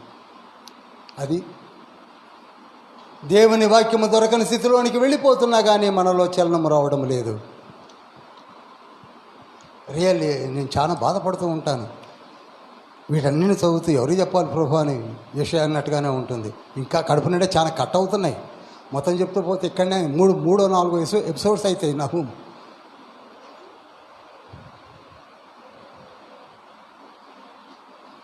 తండ్రి కోపం వచ్చేస్తుంది. ఎన్ని చెప్పాలి, ఎంతమందిని పంపాలి? 19 మంది రాజులకు ఎంతమంది ప్రవక్తలు ఉన్నారు? ఏలియా, ఎలీషా, యోనా, అటు నుంచి యూదయ నుంచి వచ్చినటువంటి ఆమోసు కూడా వచ్చి 2వ యారోబాము కాలంలోనే చెప్పాడు. ఆమోసు గ్రంథంలో ధ్యానించాం. అటు వచ్చి చెప్పినా, ఇటు వచ్చి చెప్పినా, అక్కడే ఉండి చెప్పినా, men may come and men may go, మేము వినం. తండ్రికి ఏమొస్తుంది చెప్పండి? ఏం రావాలి మీరే చెప్పండి. మీరు తండ్రి స్థానంలో ఉంటే ఏమంటారు? సామెతల గ్రంథం 29వ అధ్యాయం 1వ వచనాన్ని అంటాము. ఎన్నిసార్లు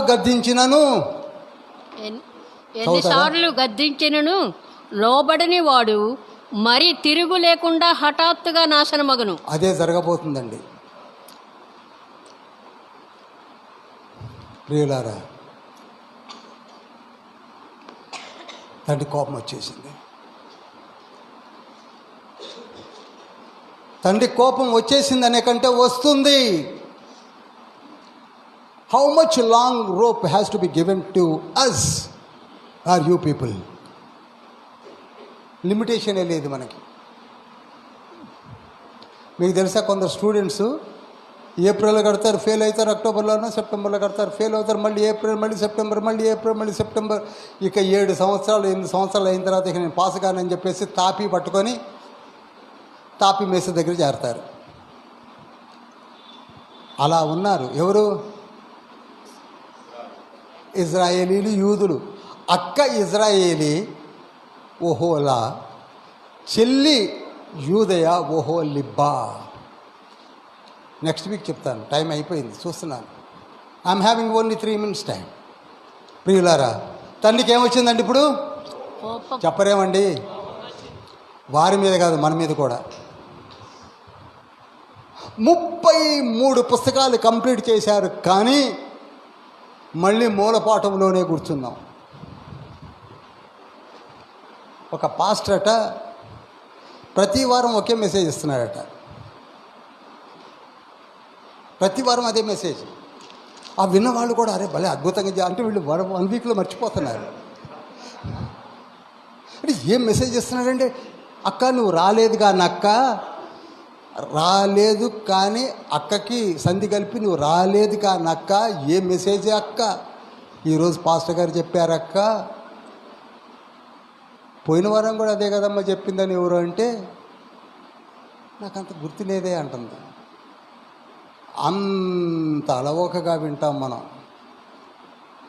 33 పుస్తకాలు కంప్లీట్ చేశాం.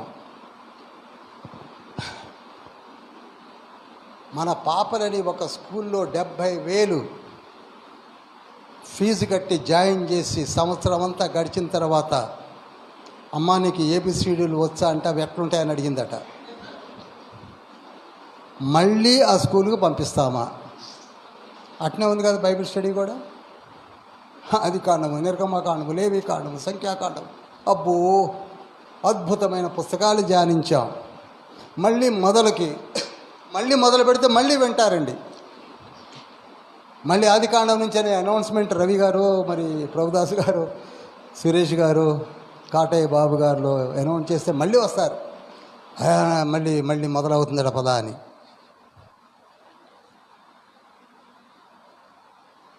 దేవునికి చెప్పండి ఏమొచ్చింది? అక్కడ ఎండ్ చేస్తున్నాను నేను. ఎందుకు కోపం వచ్చింది, ఆ కోపం యొక్క పర్యవసానం ఏమిటో వచ్చే వారం మనం ధ్యానించబోతున్నాం. హల్లెలూయా, హల్లెలూయా, హల్లెలూయా. అందరం లేచి నిలబడదామా?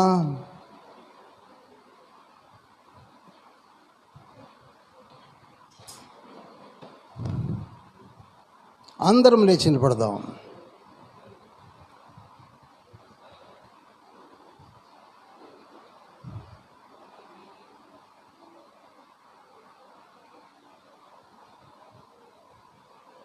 రెండు చేతులు పైకెత్తుదాం. అద్భుతమైన విషయాన్ని తండ్రి మనతో మాట్లాడాడు. నహూము ప్రవక్త నినీవేకి ఎందుకు వెళ్ళవలసి వచ్చింది?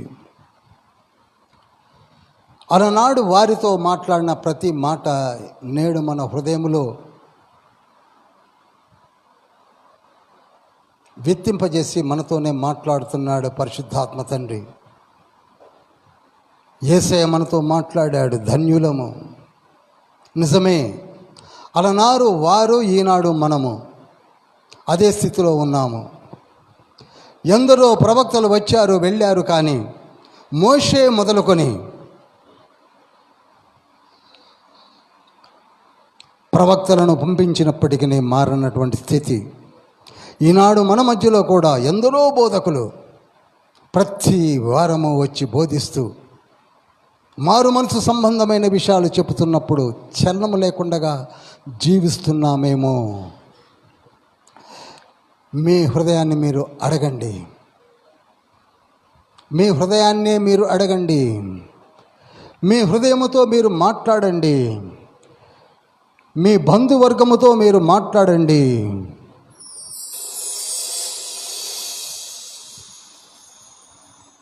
మీ కుటుంబీకులతో మీరు మాట్లాడండి. అమ్మా, అయ్యా, మనము ఎందుకు మార్పు చెందలేకపోతున్నాము? We are having a loving God in the heaven. His name is Jesus. Jesus, Jesus. ఆయనే మన కొరకే దిగి వచ్చి రక్తమును చిందించి సిలువలో వ్రేలాడి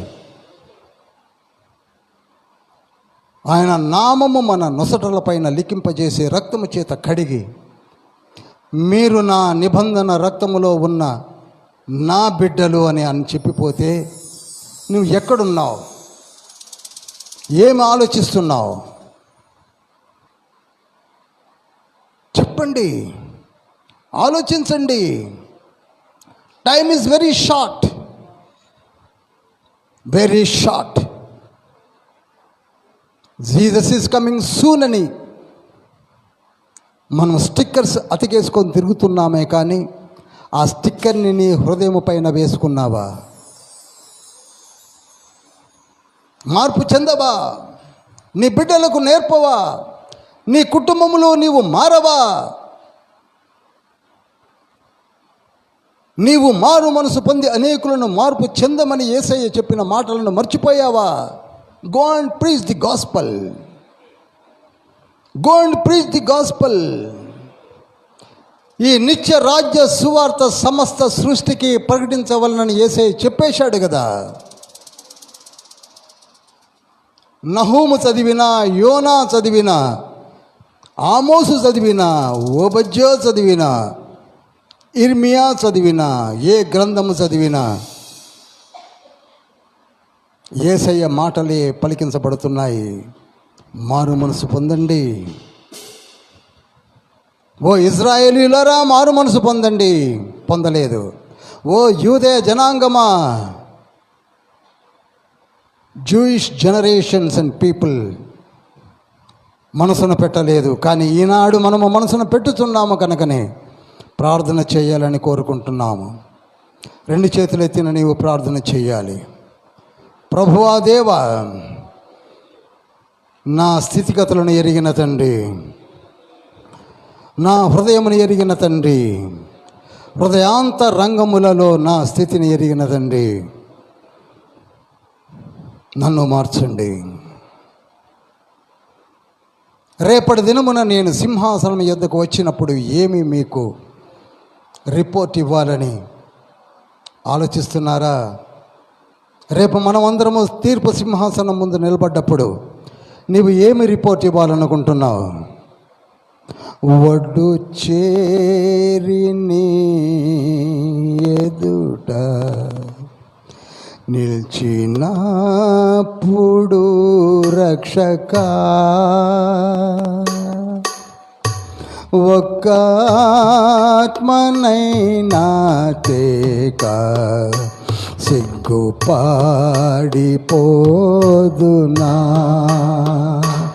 ఒక్క ఆత్మనైనా నేను రక్షింపక యేసువా, ఒక్క ఆత్మనైనా నేను రక్షింపక యేసువా, వట్టి చేతులతో నిన్ను దర్శించుట తగునా,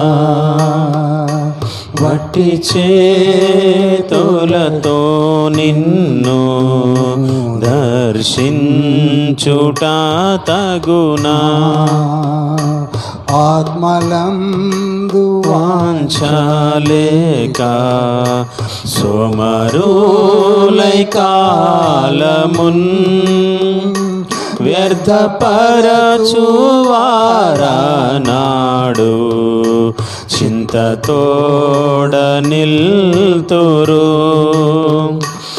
ఒక ఆత్మనైనా నేను రక్షింపక యేసువా, ఒక ఆత్మనైనా నేను రక్షింపక యేసువా, వట్టి చేతులతో నిన్ను దర్శించుట తగునా, వట్టి చేతులతో నిన్ను దర్శించుట తగునా, కాలమెల్ల గడిచిపోయెన్ మోసపోతినేనయ్యో, గడిచినాటి కాలమైతే ఏడ్చినాను రాదది, ఒక ఆత్మనైనా నేను రక్షింపక యేసువా, ఒక ఆత్మనైనా నేను రక్షింపక యేసువా, వట్టి చేతులతో నిన్ను దర్శించుట తగునా, వట్టి చేతులతో నిన్ను దర్శించుట తగునా, భక్తులార ధైర్యముతోడ లేచి ప్రకాశించుడి, ఆత్మలెల్ల యేసునొద్దాం చేరునట్లు చేయుడి. మళ్ళీ రిపీట్ చేస్తున్నాను. భక్తులార ధైర్యము తోడా లేచి ప్రకాశించుడి, ఆత్మలెల్ల యేసునొద్ద చేరునట్లు చేయుడి. ఒక్క ఆత్మనైనా నేను రక్షింపకా యేసువా, ఒక్క ఆత్మనైనా నేను రక్షింపకా యేసువా, వట్టి చేతులతో నిన్ను దర్శించుట తగునా, వట్టి చేతులతో నిన్ను దర్శించుట తగునా. వట్టి చేతులతో. రేపటి దినాన నీవు తీర్పు సింహాసనం ముందు నిలబడినప్పుడు నీవు మారక, నీ కుటుంబంలో కూడా ఎవరు మారక ఏం చేద్దామనుకుంటున్నాము? అలనాడు మన పితరులను ధ్యానించాము. ఎన్ని సంవత్సరాలైనా గడిపారు. మోషే ఎవరో మాకు తెలియదన్నారు, యెహోషువను అంతకంటే తెలియదన్నారు. మారు మనసు పొందమని చెప్పిన ఏలియాని చంపాలని చూశారు, ఎలీషాని గేలి చేశారు, ఆది అపోస్తలులందరినీ చంపి పారేశారు. ఈ కాలంలో కూడా చంపి పారేస్తున్నారు. మణిపూర్లో చంపి పారేస్తున్నారు. మన కళ్ళ ముందే అకృత్యపు కార్యములు జరుగుతున్నను మనలో చలనము లేదు. బైబిల్ స్టడీస్కి మనము తల వంచలేకపోతున్నాము. దేవుని గ్రంథము వైపు చూడలేకపోతున్నాము. దేవదేవుడే the most incarnation of high God దిగి వచ్చి మారండి మారండి మారండి అని చెప్పిన యేసయ్య మాటలను అలనాడు మన పితరులు వినలేదు, ఈనాడు వినటం లేదు. కానీ శేషిత జనాంగము మనలో మనవలే ప్రపంచమంతటా ఉన్నారు. 2 billion people are there in the world today, but still 5.8 billion people are there. ఆ బాధ్యత మనది, మనది, మనది. ముందు నిన్ను నీవు రక్షించుకో, నీ కుటుంబాన్ని రక్షించుకో. యేసయ్యా రా అని పిలువు.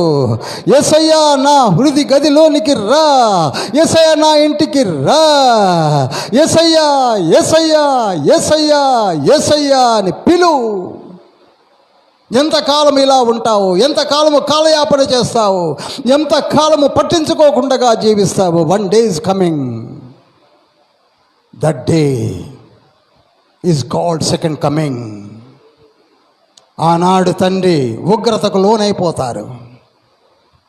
పర్వతములు కంపించిపోతాయి, మెట్టలు తత్తరిల్లుతాయి, సముద్రాలు ఎండిపోతాయి, కొండలు చదునైపోతాయి, పర్వతములు కనపడకుండా పారిపోతాయి, సూర్యుడు చంద్రుడు పక్కకు తప్పుకుంటారు, ఆకాశము చాపవలే చుట్టబడుతుంది, అంజూరపు పళ్ళ వలె నక్షత్రములు రాలిపోతాయి.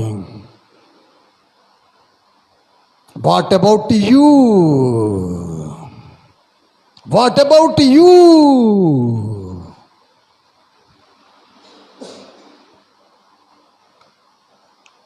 ఆలోచిద్దాం. మరి ఒక నహూము వలె లే, మరి ఒక యోనా వలె లే, మరి ఒక ఏలియా వలె లే, మరి ఒక మోషే వలె లే, మరి ఒక దెబోరా వలె లేచి నిలబడు, మరి ఒక హుల్దా వలె లే. ఆది అపోస్తుల వలె లేవండి, పౌలు గారి వలె లేవండి. ఇప్పుడు జరిగిస్తున్న దైవజనులందరూ కూడా లేచారు, ప్రకటిస్తున్నారు యేసయ్యే నిజ రక్షకుడు, ఆయన మరలా రాబోతున్నాడు, ఆయన ఉగ్రతకు ఎవరు తాళగలరు? ఎవరు తాళగలరు? His second coming is certain అని చెప్పుదాం. మహోన్నతుడా, పరిశుద్ధుడా, పరలోకపు తండ్రి, నహూము గ్రంథము ద్వారా మీరు మాతో మాట్లాడారు.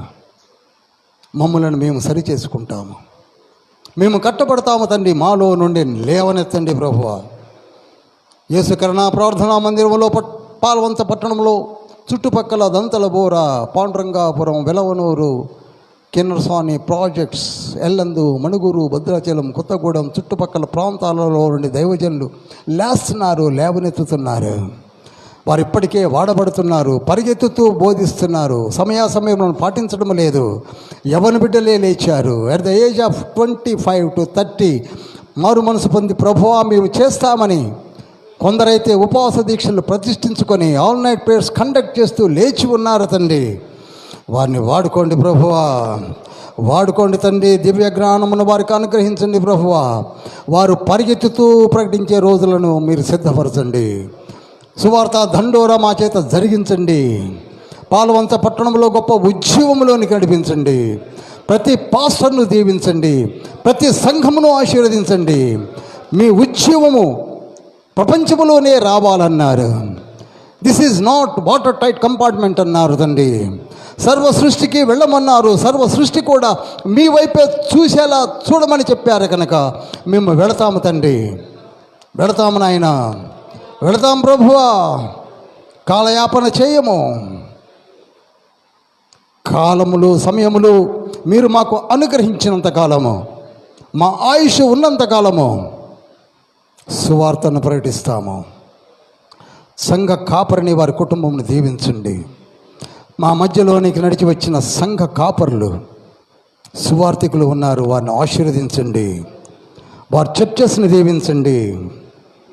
ఉదయకాలమున వారు జరిగించిన ఆరాధనను జీవించండి. మా మధ్యలో స్త్రీల మైత్రి కూడిక యవనస్తులు ఉన్నారు, వారిని ఆశీర్వదించండి. ఆసుపత్రిలో ప్రభువ, ఐసీయూలో ఉన్నటువంటి వెంటిలేటర్స్ మీద ఉన్న వారి కొరకే ప్రార్థన చేస్తున్నాము. వారిని ఆశీర్వదించండి, సందర్శించండి ప్రభువ. ఆర్థిక లేమితో వస్త్రములు లేక, ఎగ్జామ్స్ రాయడానికి పెన్నులు లేక పగిలిపోయిన కుటుంబాలు కలిగిన వారు కూడా ఉన్నారు. వారిని మరలా కట్టండి. మీరే మాకు సమస్తము అనుగ్రహిస్తారని. ఆరోగ్యము మీది, జ్ఞానము మీది, జీవము మీది, సమస్తము మీది. సమస్తమును మీ చేతికి అప్పగించి మమ్మల్ని దీవించమని యేసుక్రీస్తు ప్రభుల వారి నామములో వేడుకుంటున్నాం పరమ తండ్రి. పరలోకమందున్న మా తండ్రి, నీ నామం పరిశుద్ధపరచబడును గాక, నీ రాజ్యము వచ్చును గాక, నీ చిత్తం పరలోకమందు నెరవేర్చబడినట్లు భూమి యందు నెరవేర్చబడును గాక.